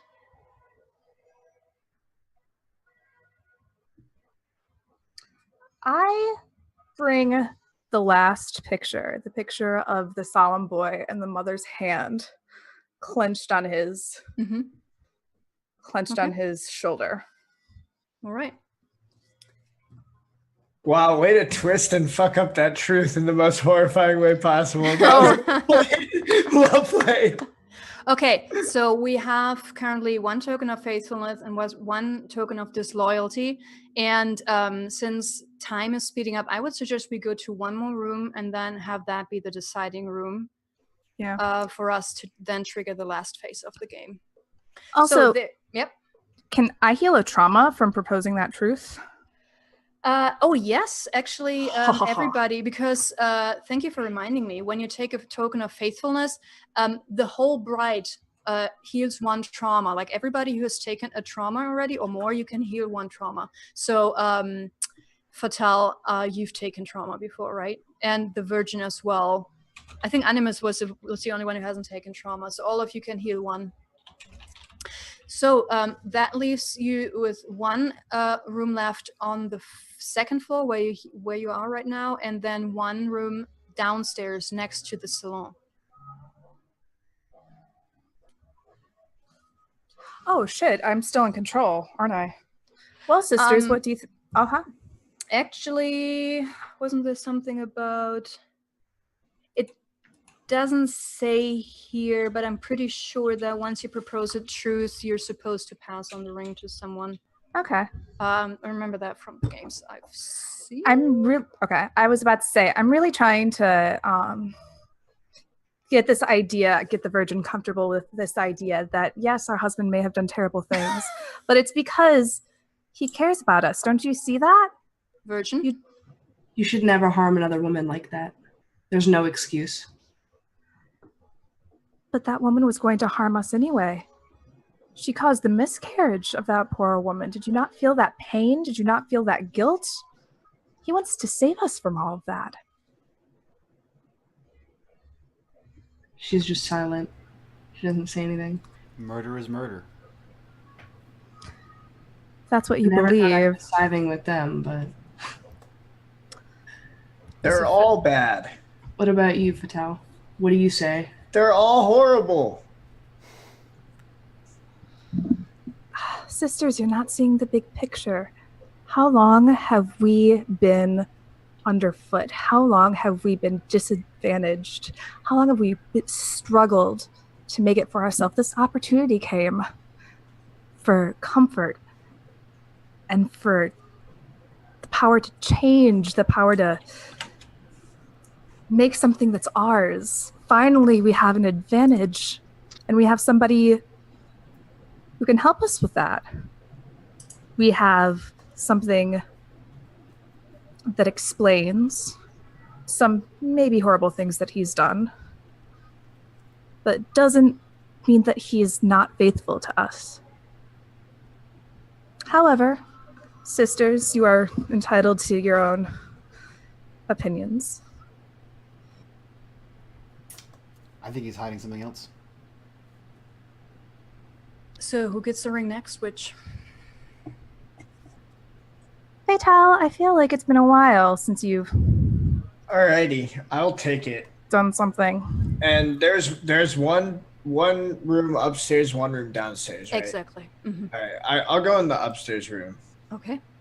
So yeah, that's you were just in the mother's room. It's right next to the mother's room. And by now you find, I mean, there's still 2 keys left, but you're lucky. You immediately find the right one. Describe to me how that one looks. I think this one is a heavy black wrought iron key. Very different from the other ones we've seen so far. It's fitting. And very quickly, I have to admit, I completely forgot to include the description of your keys into the room aside from the first one. But what you just described is very fitting. So, because as you enter, you immediately realize that this is your dear husband's room. So the first 2 things you notice as you enter this room are the heavy 4-poster bed that does not have any curtains. They just have 4 massive posts on each corner. And the smell of eau de cologne, which you identify to be your husband's scent of choice.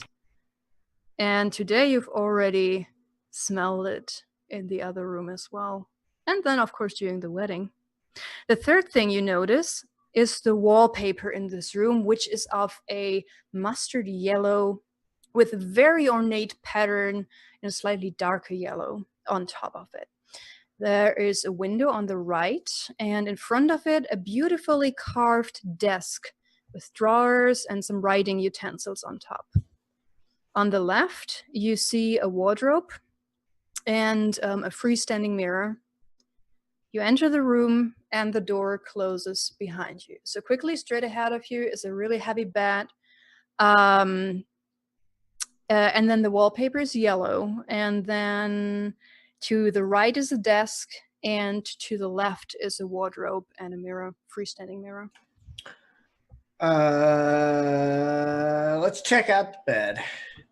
I'll walk up and do a slow circle around the bed, kind of investigating the whole situation there. Mm-hmm.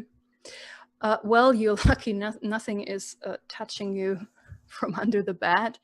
But you do find there's something placed on the pillow, and it is in fact the handkerchief that the Virgin gave to her husband as a wedding gift.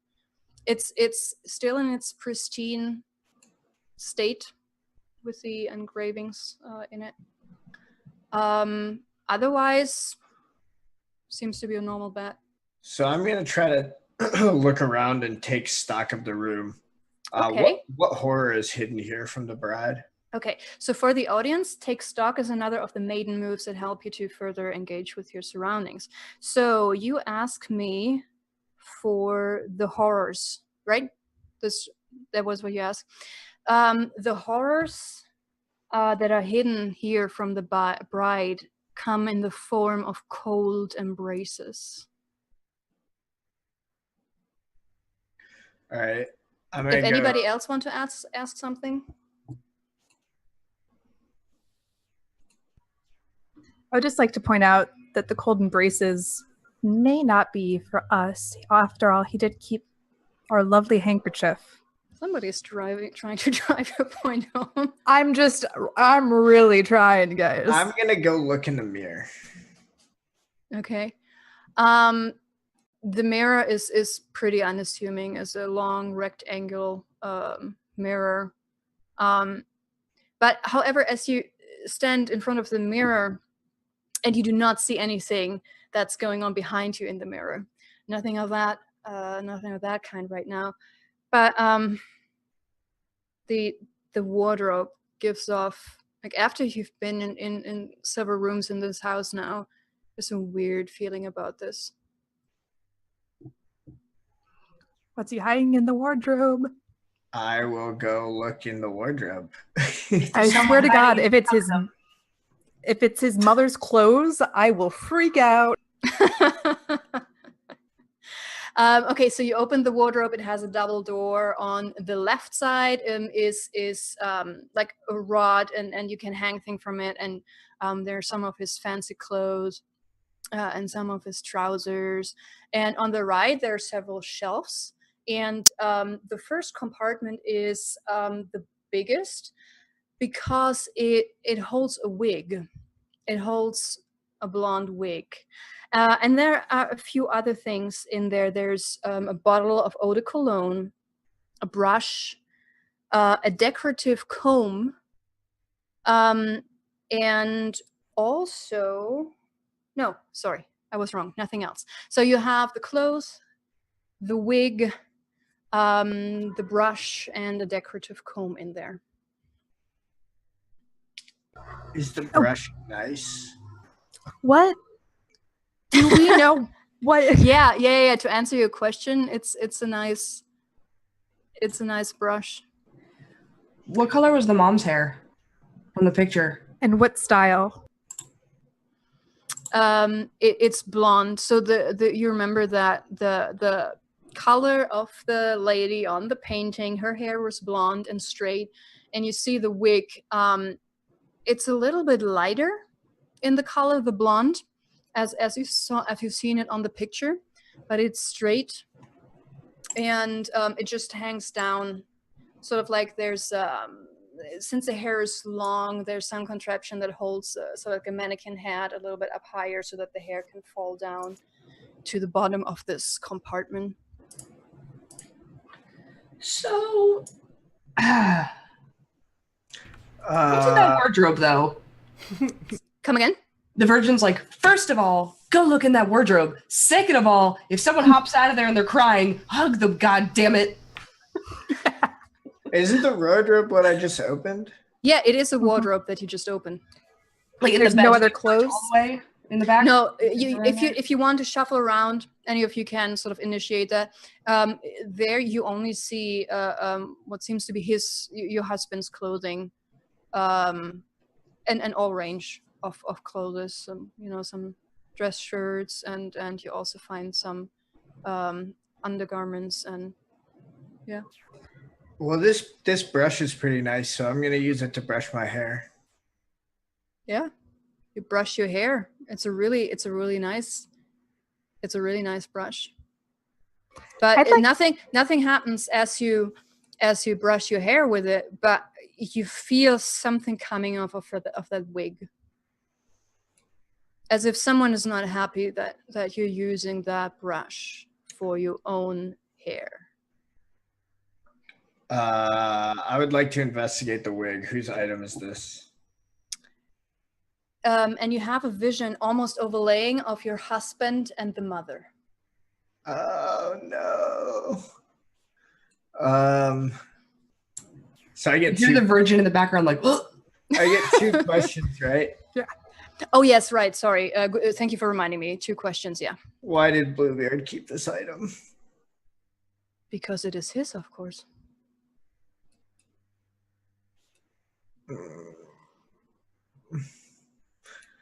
All right, so we checked the mirror, we checked the bed, we checked the wardrobe. What else is there? The desk. By the way, just as now we're almost at the end, but just in general, if you want to just get an idea of what are the dangers in a room, there's a taking stock question of what is. Oh, my cat is sitting on it. It's not the one of the horrors, but it's the traps. What traps have been laid out? Sort of to point you in a direction of something that might be worth investigating at a cost. Do it. I will. Yeah. What? Let's do that. Yeah. Yeah. Technically, someone else would have to answer the question, but that's fine. So the one with the traps. So you're already looking at one thing that is a wig. There's something fishy about it, something menacing. But you also feel a threatening aura from all around you, and you look past the wardrobe's door and your eyes settle on the wallpaper. There's something going on with that yellow wallpaper. Yeah, it's hideous. That's all you hear from the Yeah, honestly, yeah, I imagine. I mean, I love the color mustard yellow, but not wallpaper. Would I be able to peel and see what's behind the wallpaper? Yeah, we can make that part of the investigation. I mean, you would have to find sort of like the gap between, and as you peel it off, there's just wall behind it. But as you sort of look for a good spot to sort of pull it back a little bit, you feel that the pattern is really interesting on this wallpaper, and all of you notice that it's it has a flowery, like a vines that go all around and across, and it's almost like a labyrinth.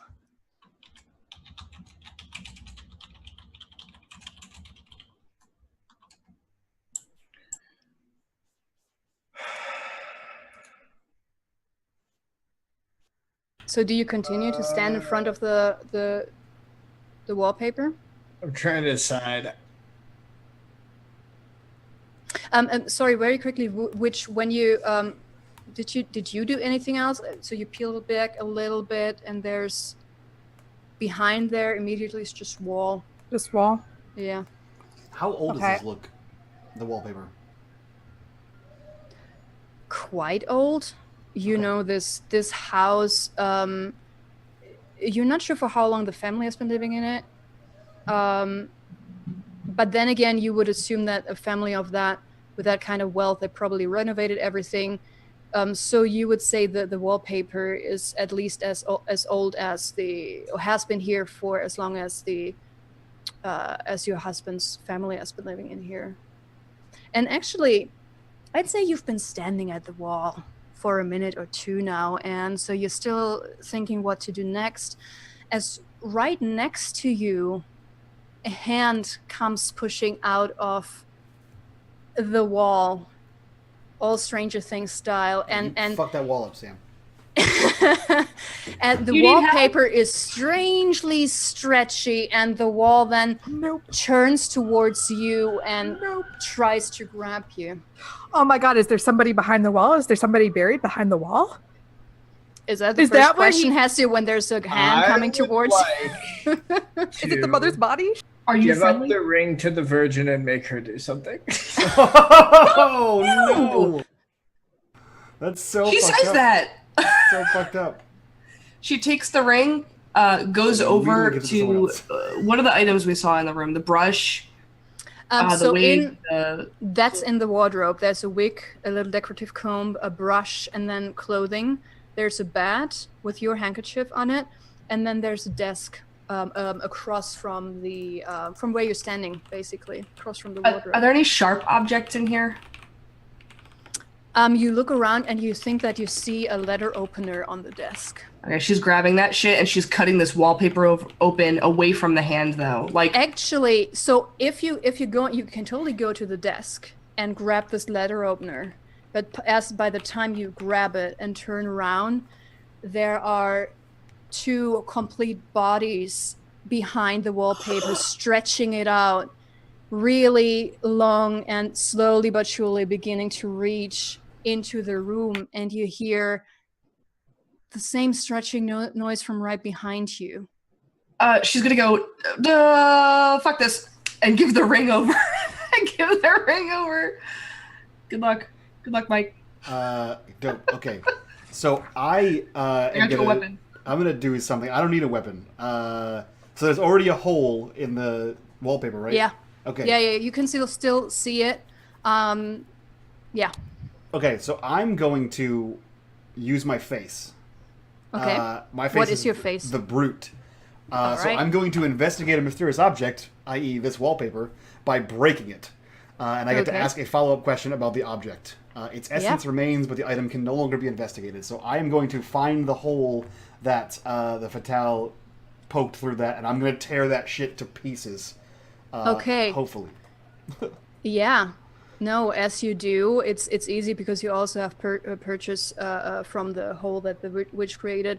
And as you tearing it down, you get a feeling that the letter opener also would have worked. It's a little bit chewy in a way, but you can rip it open and you hear this tearing sound from all around you. And for a brief moment, you see 4 corpses falling down to the ground, 2 on either side, and they vanish pretty quickly, but you can definitely tell that all of them are women, and you recognize the flowing blonde hair of one of them.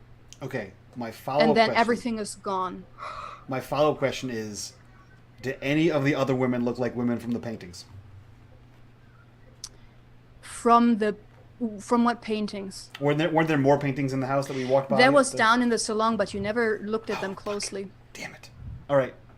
So internally, guys, what's a good follow-up question? Oh, shit. So we know the one with the long flowing hair was probably the wife. Yep. The other 3, I'm guessing, at this point, I feel like we can all agree that there's been other women in this house, or at least one, because there was a miscarriage that the mother seemed pretty not happy about. And she was also murdered. Mm-hmm. Do the other 3 women look young, like pretty young woman. You know what I mean? Okay, yeah, I'll use that. I'll use that as my follow-up question. What are the ages? What's the relative age? So the age of the one with the disheveled, flowy blonde hair looks like she would fall into the age of the mother. And if you remember what she wore on that painting, it could have been the same. Okay. And the other three look fairly young.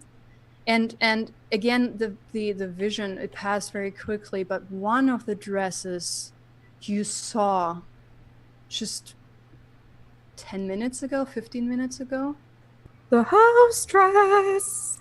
It was the house dress in our bedroom. No, it was not. No? It was not the dressing gown.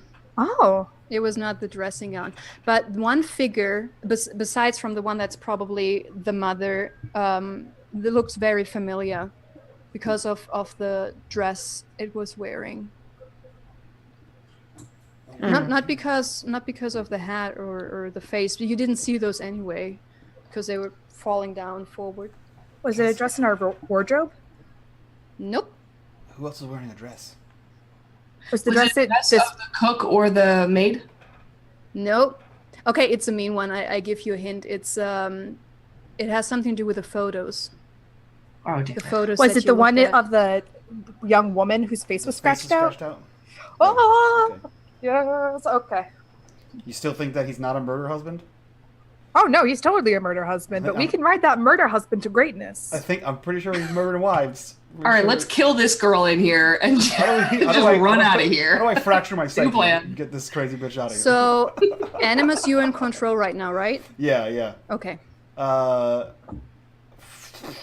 Fuck. Cat butt. I don't have a fucking truth to get out of this goddamn room. No, witch, you're crazy. I don't believe you. I'm not the witch. I'm the virgin. No, I know, bitch. but I saw her getting sassy in the background there. I didn't say anything. I don't know what you're talking about. I saw the head cock, and I was like, no, not today. Virgin, what do you got? Nothing? Never mind. Shit. Tal, what do you got? I've got a truth. Okay. This dude's gonna fucking murder us and stuff us in the walls. Okay. I don't know if that is a usable truth to say to get out of this damn room. So Ultimately, it's slightly less important what you think is the truth than if you think your husband is to blame or not.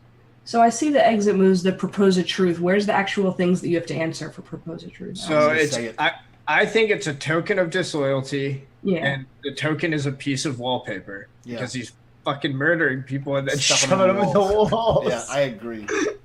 I agree with that. That's a lazy way to hide evidence, by the way. Yeah. Well, here is the thing, and I apologize that I didn't explain this better. The bodies, and I mentioned that they vanished. There is still a considerable tear in that wallpaper, so Animus really ripped down a good part of the wallpaper and hanging down poorly or sadly. But behind it, it's still wall. So you haven't broken through the wall yet, so you don't have proof that the bodies are... but you saw the bodies fall. Use that thing. I just... Oh yeah. What's in this room besides the I have the letter opener, right? What's in the room besides the letter opener and the wardrobe? There's a desk. One thing. I mean, it was not a good moment to sort of acknowledge nice things in this room, but when you grabbed the letter opener, you did actually see that on the desk there was a candelabra that Animus you gave to your husband, and the little box that the witch gave to your husband. He had, I don't know, he can't have done it, but you assume that perhaps Anna, while you were in the other rooms, set it up a little bit, and there's a little fountain pen in that box. Let's burn these.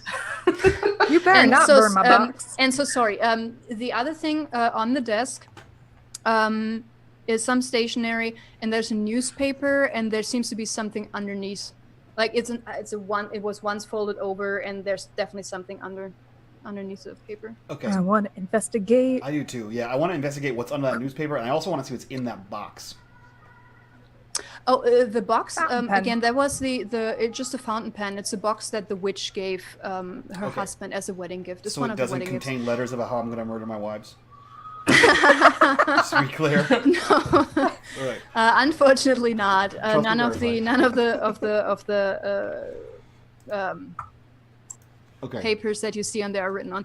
So underneath the paper, the newspaper, you find a doorknob. A doorknob? Yep, a lone doorknob. Never mind. I take it? It would not have fit into the gramophone if that's what yeah. you're thinking. Yeah. It's too take it. massive for that. No, there was another door, but I was like, no, we got in there. Have we seen a door without a doorknob? No. All right, I'm snatching this shit up. What is the wall made out of on the other side of the wallpaper? Oh boy, I have no idea about that day and age architecture. What's the brick? day and age, and I'll help you out. It's 1908. 1908 okay, is so pretty brick. It's horsehair and lattice on the interior of a house. Then it is that. Yeah, it's plaster. Where did you pull that from? Because I live in New England where we have houses that were built in 1908. Okay, I was really uncomfortable. And we're simply going to assume that it's Yeah. the same. It has been the same in Europe Yeah. at that time. Yeah. So what it is it's like this lattice work that's used horsehair and then plaster puts over the top of it, so you can chip it away. If it was something like brick, the letter opener wouldn't do shit to it. But yeah, where I saw the bodies fall out, I'm gonna take that letter opener and get in that and try to bust that wall down. Do that. You bust away. And since you're animus and you probably have the most strength of all the sisters, it's fairly easy for you, and the stuff falls off, and nothing happens. But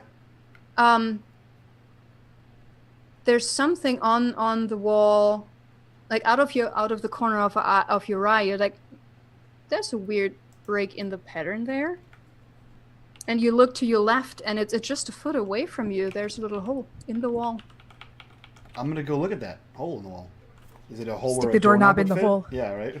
Stick it in. Does a doorknob fit there? It would fit. Then I'm fucking opening that mystery door. 700 more bodies incoming. It's Like one a after rain. another. How many women have you? It's like that song, It's Raining Men, but it's women just dead corpses. Like, oh no!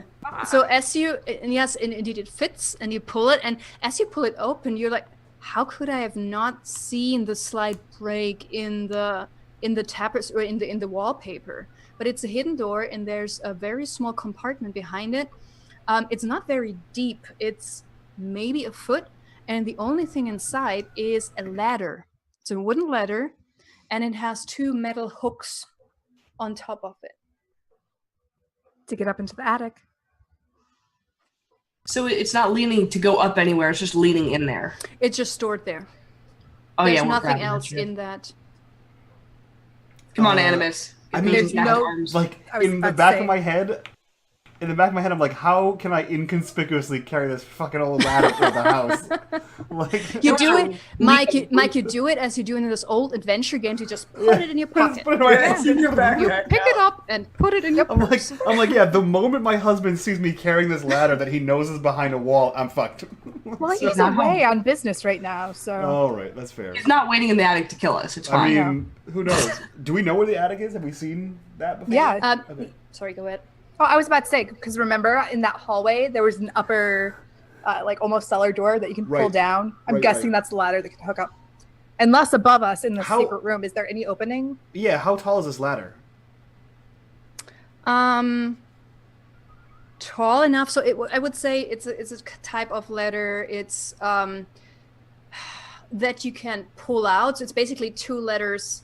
Right now, Yeah. it looks like two letters behind each other, So but you can it's an pull it out, extension and then ladder. there's Yeah, a yeah. latching mechanism. Yep. And sort of you take stock of it, and it would actually should be high enough to reach the ceiling of the room you're in right now. Yeah, which is too high for the pull down, right? Because if it's an attic with a pull down usually has stairs that flip out.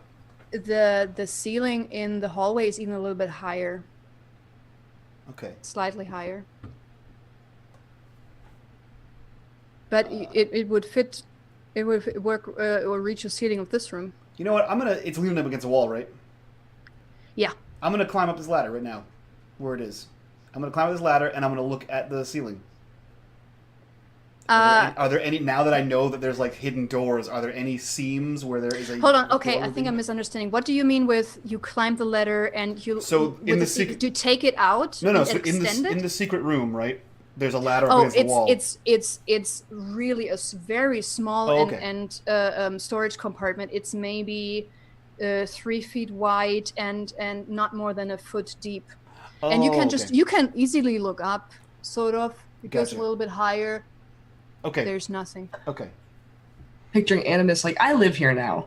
Yeah, I'm gonna wall myself back in where it's safe, and I just fucking me and this ladder. I put myself in the wall. Don't kill me. Yeah, you guys are thinking this goes to the attic?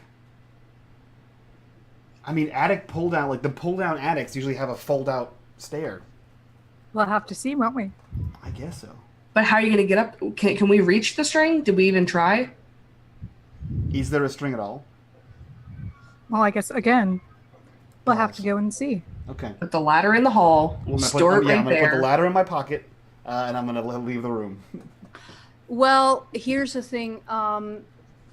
We need a decision, guys. I need a token. I need you to take a token. Shit. Disloyalty. Yeah, dishonor and disloyalty, and he dishonor on your family. Yeah, he dishonor on you. Dishonor on he buries people in the goddamn wall, and I'm taking a piece of that.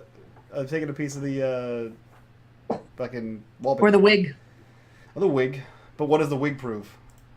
That he's a no. Yes. That he's Norman Bates. No. Yeah, he's a weirdo. Yeah, I'm grabbing wallpaper, and I'm saying that. Actually, you know what? I'm jacking that doorknob. And I'm saying that he fucking hides people in the house. He hides corpses in the house. Or? That's what I'm saying. So you take the doorknob, you add that to. So we have 2 disloyalty and yeah, one, you have 2 one disloyalty and 1 faithfulness. You want to take the ladder with you? You can yeah. do that if you want to. Okay, so you step back out into the hallway. Yeah, and I'm headed towards that attic. You're not. Oh shit. Because you ended on a disloyal outcome. Oh, you can totally look up the hatch and you see Animus as you just sat. There's nothing for you to hook those metal hooks from the ladder into. There is just one single hole, and you see in the corner where the hallway comes to an end, you have a long a staff, or in lack of a better term, and that has a little hook on it, so that you can, like you said, you would have to pull it down, and then you have this slide ladder that comes out. However, you've ended on a disloyal outcome, which means that ultimately everything you've seen and experienced, nothing will keep you here. And I would like all of you to go to the page, the final room of the PDF that also had the playbooks. Boo. I'm not ready. So disloyal outcome. You can now discuss among yourselves. You can choose from these 2. Do you want to present evidence to the town? Remember, there was this barn fest. What page is this on? I don't. It's where the moves are. It's like 3. No, it's the second page. Thank you. The second page. Okay. So I have it printed out, and there are no page numbers on here. So it's a disloyal outcome. You now have the choice between present the evidence to the town. So there was this barn fest not too far away when you came here, or run away and start anew. So without reading the rest, I would say just discuss these 2 options. You want to try and bring him down? Guys, hear me out. Rob the house, leave, start a new life, head to America. Let's get the fuck out. I didn't think Fatal and I were going to be on the same page, minus the robbing part. Yeah, man, I'm down Oh, no, we're robbing the shit out of this dude first. How do you think we're getting the money for passage? Yeah, I'm down to rob this guy. I've seen Corpse Bride. I know how that movie ends. How long do you want to stick around to rob him, you think? He's on business. In the house of a murderer. Look, here's the thing, okay? Who dresses like his mom. It's 1908. We're in Europe. If we get caught stealing, they might just send us to America anyway. That's true. Y'all do realize that we're not the only ones that can be implicated. He does know where our family lives. Fuck him. That's true. Sorry. That's a good point. Virgin! I have never heard you say. And this, ladies and gentlemen, is the reason why I was surprised when XMS Ninja said she wanted to play the Virgin. We all were. I wanted to play Fatale, and he goes, I'll play Fatale. I'm like, fuck it, then I'm playing the Virgin. We were all surprised, Petra. Listen, they sold me to this fucking monster, all right? They sold us. They're just as much to blame. They were like, hey, he's got money. She'll be fine. It's 1908. Of course they did it. It's Yeah, but they picked this if a asshole. rich person They comes picked up someone with and a is blue like, beard. You know how sketchy that is? I'm just saying. From downstairs, you hear Anna's voice. Ma'am, is everything all right? Everything's fine. Accomplice. I just need a ladder or something. Oh, by the way, after you propose the truth, who has the ring next, Animus? Who's in control right now? Definitely not the witch. That bitch crazy. I'm gonna give it to Fatale. Love you, Abby. The person who just yelled at the help. Love you, Abby. Good luck, Fatale. So Fatale? Yeah, he has it. So then, Fatale, your voice is the one that at the outside will hear. So what do you say when Anna asks you if everything was all right?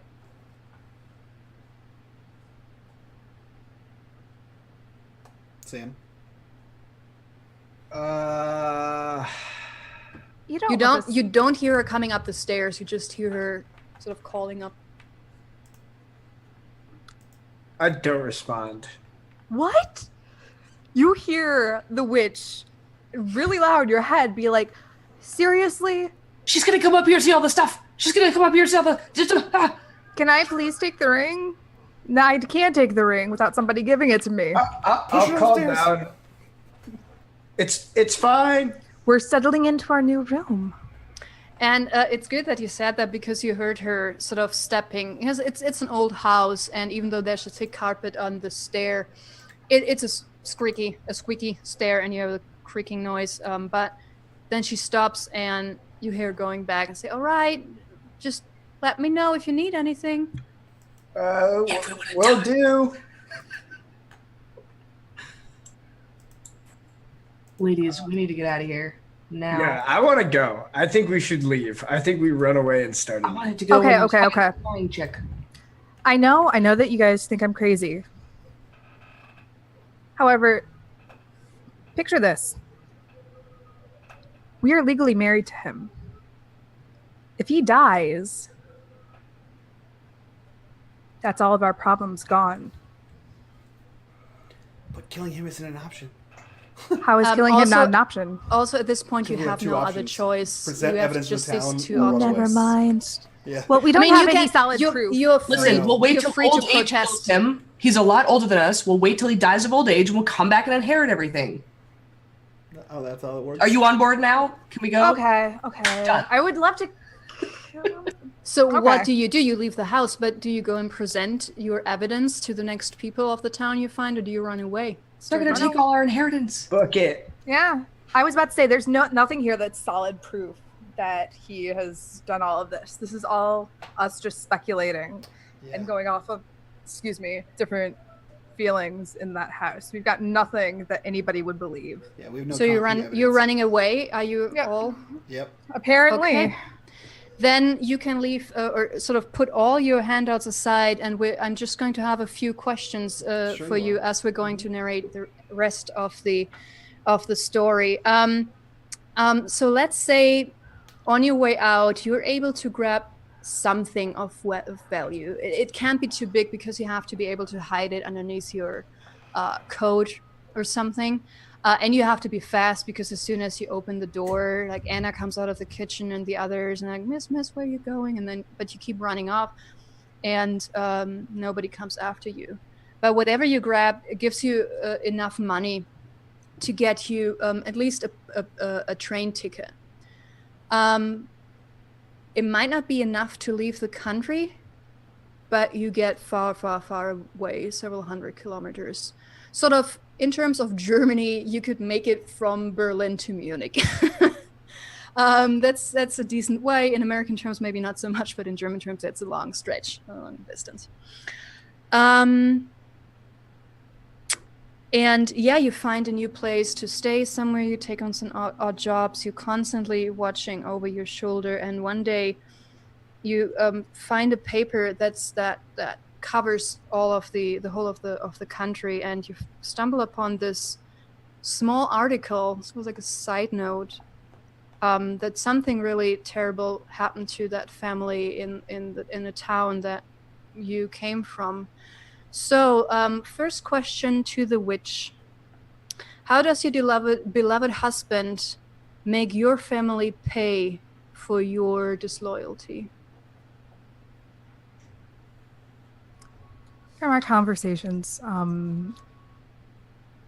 the husband knew the family situation and knew that the younger siblings, especially Charles, Chad. Oh.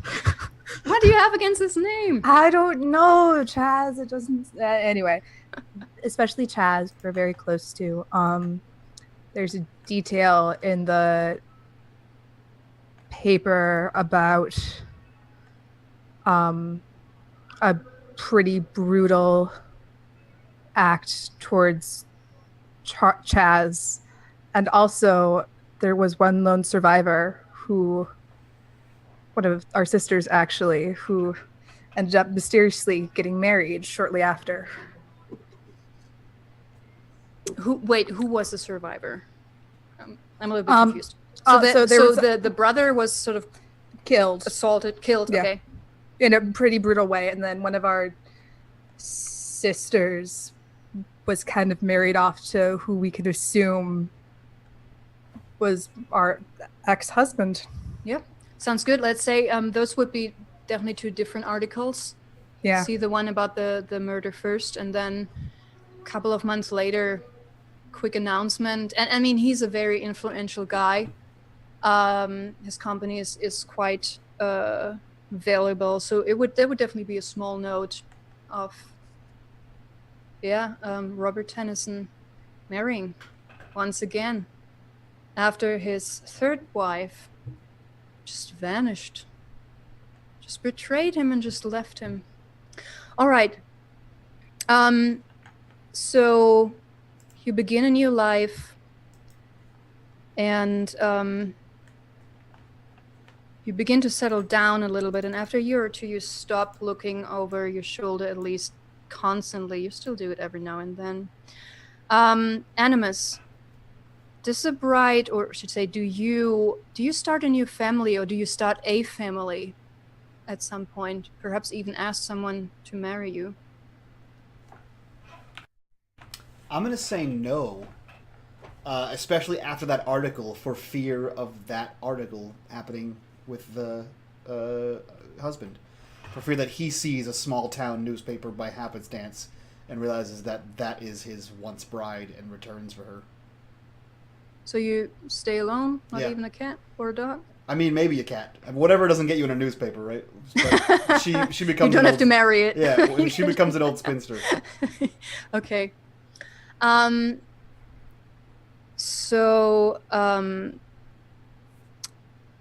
It is the year 1914, and Europe has a bit of a turmoil going on, as there's a certain war starting. What? And for some reason, it makes you feel safe, because everybody is just busy with this war and the war efforts, and men around you are drafted. And actually, it's a time of need where the skills that you learned in your past come in quite handy, since a lot of jobs are now free. And you have a small little apartment that you'd like to get back to. But you're hiding something somewhere. I don't know. Fatal. why do you keep the tokens you took from the house? So it would be the doorknob and the half-torn chocolate box. And the dress. Because while the dress. While I'm living in squalor, I need to have a reminder for why I left my opportunity at a rich life. Need to remember that it wasn't just me leaving for nothing. It was leaving because otherwise I would have died. I like it. All right. Awesome. Thank you. And so the war continues on, and you're actually doing pretty well for yourself. You have a stable job.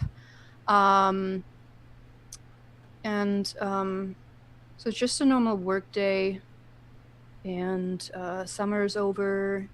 Days have started to be a little bit shorter and colder, and it was a long day. It was an exhausting day, but it was also a good day because you get along really well with your workmates, and you had lunch together, and you laughed together, and come at home. You come home, and as you close the door, you notice that something is off. You could have sworn that your hat, your nice summer hat, you did not leave it on the chair next to the door. And you feel a little bit nervous as you step further into your apartment. Virgin,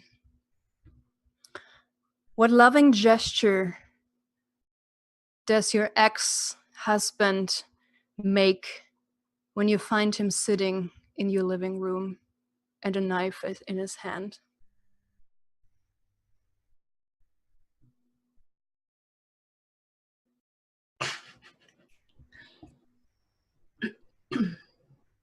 He gestures to the sofa and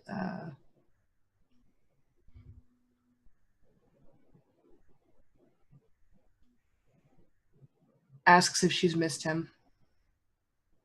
All right. And that's where we end today's Bluebeard's Bride one-shot. That gives me all types of creeped out. Yeah, That was so good. I'm anxious. So Mike, do you take back what you said at the beginning? I'm no longer a pretty girl. I'm So good. murdered. I love the Murdered. idea too that everybody is kind of like, oh fuck no, he's a murderer, but there's still like this really, really dark part in the back of the bride's mind that was like, we could have stayed there. We could have killed him and none of this would have happened. Like even as she's living in in the apartment. Because you're a weird monster. Yeah. If you allow me to let you peek a little bit behind the curtain and the backstory I wrote for the house, the last wife, so the second, no shit, you were the fourth wife. I was wrong. So this would have been the fifth, although they might not have written that in the paper, probably not. Yeah. But the last wife, or one of the wives at least, she tried to fight back. She didn't win. Sort of to just pull through, be just as cruel and mean. Didn't work. But she was, I mean, no. I mean, she's dead. We're on one before. Does she lift though? Does she lift though? Does she even lift? No, she never left. Let me think. She was the one who died. Oh, in the room that she didn't go into. Ah. And so that's another.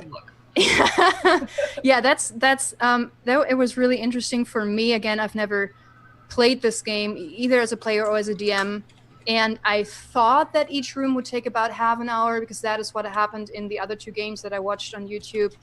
But I should have known, being the storytellers that you are and sort of enriching things. I mean, ultimately it worked out, but I thought that we'd actually get through at least 4 rooms, but it didn't happen. But yeah, and honestly, guys, you didn't even trigger the worst things. In my opinion. Are you sure that wall wasn't the worst thing, or the thing under the bed? Are you sure? I honestly, in my opinion, not. The worst thing, in my opinion, would have happened if you had sat down in the armchair or eaten the stew. I'm glad I didn't eat the stew. I believe you. Didn't we sit down in the armchair though? No.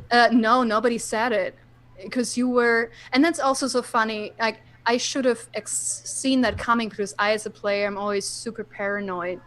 And I should have seen that coming, because for some reason I assumed that all of you would totally investigate everything and try out everything. But then I was like, shit, I even wouldn't do that. Yeah. That's what crazy people do. I mean, depending on what role I would play. Yeah. Like as a witch, I would have probably been that.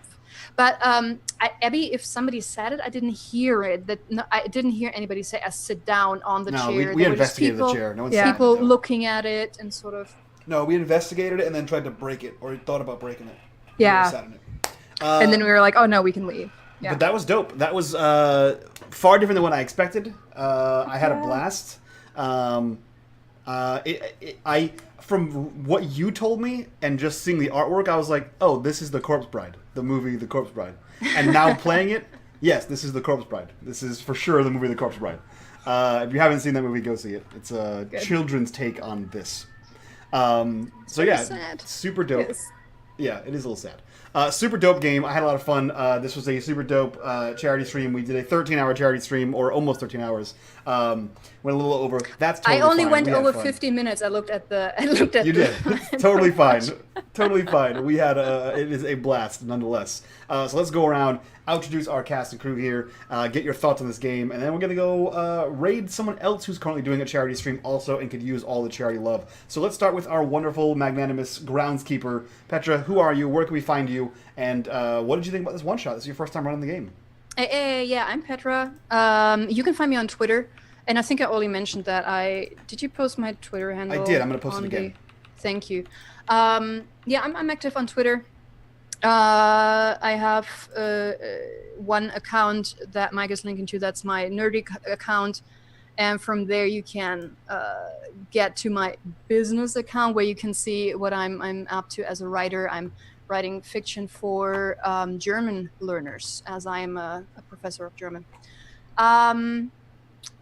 Yeah, it was awesome, but in a lot of ways also different than from what I expected. But I guess that's prone to happen if you DM something for the first time. Because like I said, the funniest thing that I think is that I didn't expect you to do the things that I probably would have done and be super cautious after the first room about just going and trying out everything. Yeah. And so, but I think I can tell you that you basically got your facts right.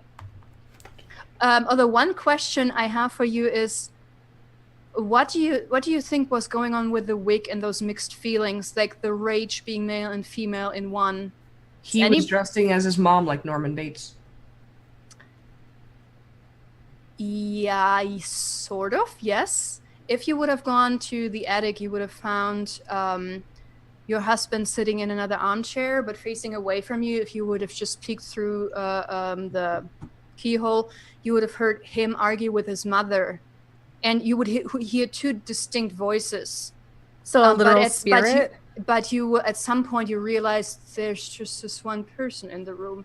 And if you would actually had instead chosen to enter the room, you would have realized yeah, gross. that it is indeed your husband who, for lack of better description words, whatever, he chose to become his mother after he killed her.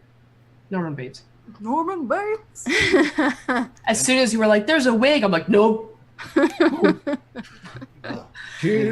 yeah, thank you for joining me, and I definitely I have ideas in my head what I would probably do, but a little bit different, and I know I forgot a few things, but I'm not sort of kicking myself for that, because you have to keep a lot of single things in your head. Yeah, I liked it. I like how like simple the rules are, especially based on like Apocalypse World. They can get a little wonky there, but it's very simple, which meant like a whole bunch of the shit we had, you had to make up like all these different weird puzzles and riddles, and yeah. So that's pretty. Now dope. I have to say, so everybody, let's quickly advertise the awesome company who publishes, which is Magpie Games. Yep. And I think all the material, because the Kickstarter was ridiculously successful, and so they could print more and more things, and the last hard copies were sent, I think, only a couple of months ago.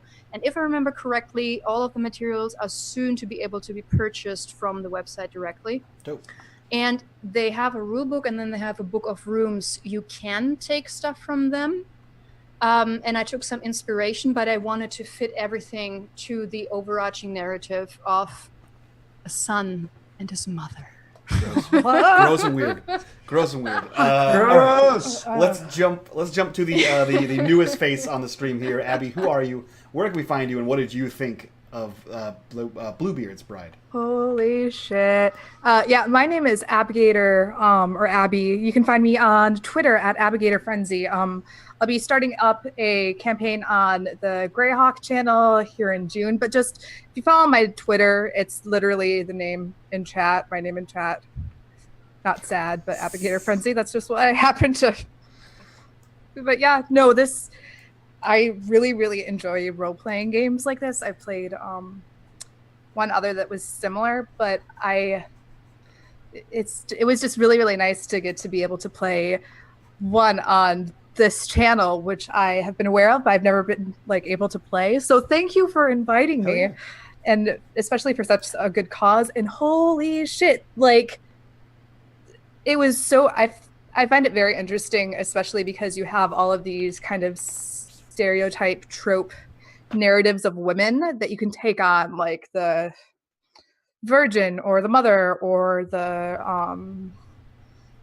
fatale or the witch. And I find it really interesting how different people play that out and how you could kind of see the different stereotypes and kind of roles that women are forced in, especially for the day and age. I found that very interesting as well. If I might interrupt for just a second, because you just said mother, I felt a lot of glee when I realized that none of you picked the mother role for today. So that was perfect. Oh my god, that would have been crazy. I can only imagine. Yeah, let's go with the Virgin, Miss Ginger Ninja. Who are you? Where can we find you? And what do you think about this one shot? Worst transition ever.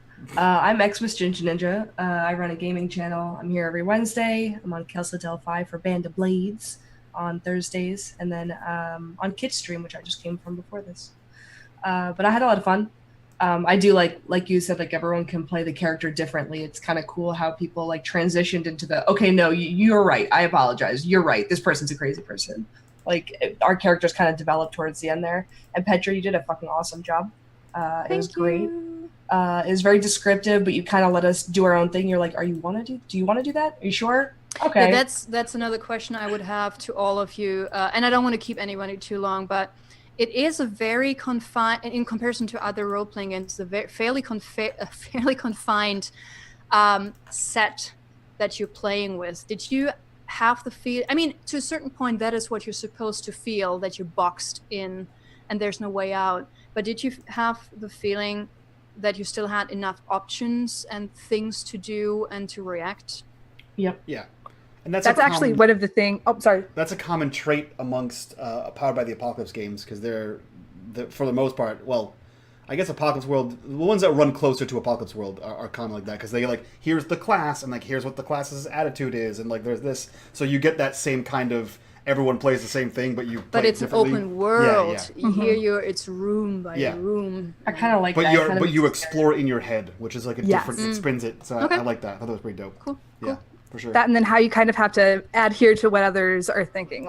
If it was I would have been totally he's a murdering fuck, but he's faithful because I'm a crazy bitch. But since the other kind of entities are kind of being no, bitch, you're crazy. I've got to be okay, maybe I'm a little bit crazy. Go on, do your thing. You have to convince us. Where did the ladder go, by the way? Did we say that already? It's in the hallway. The ladder would have worked in the very same room.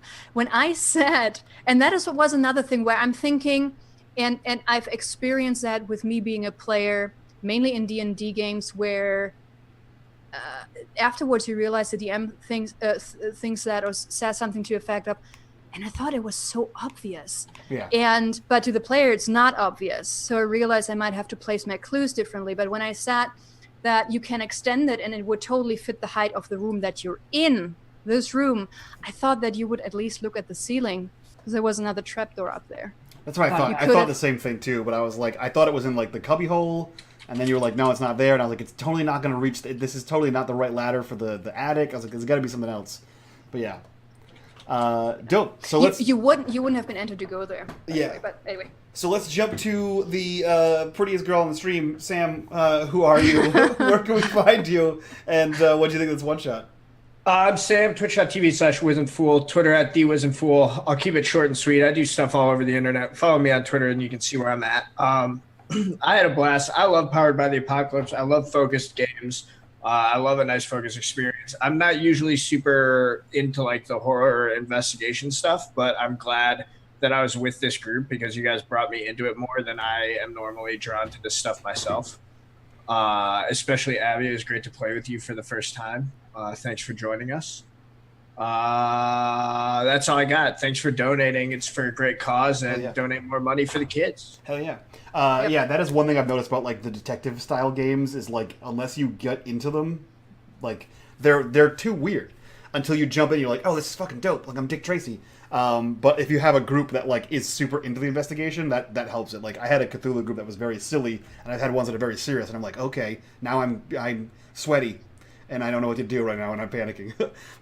So yeah, to echo what Sam said, thank you guys for donating. Thank you guys for sticking it out. Those of you that have been here the whole 12 hours. Even those of you that just joined us. Abby, thank you for jumping in here and playing this game with us. Thank you for having your premiere on the channel here. Can't wait to see you on the Greyhawk channel. Petra, thank you so much for running this game. Everything you run is super weird and creepy and fun, and I love it. So I can't wait to have you back for more weird nonsense. Yeah, Sam and Ginge, thank you for being here as always and helping me run through this. Guys, we hit $785. We're just shy of the $800 goal, but still, that is way more than what I anticipated. There's the $15 Miss Ninja just donated. We hit $800.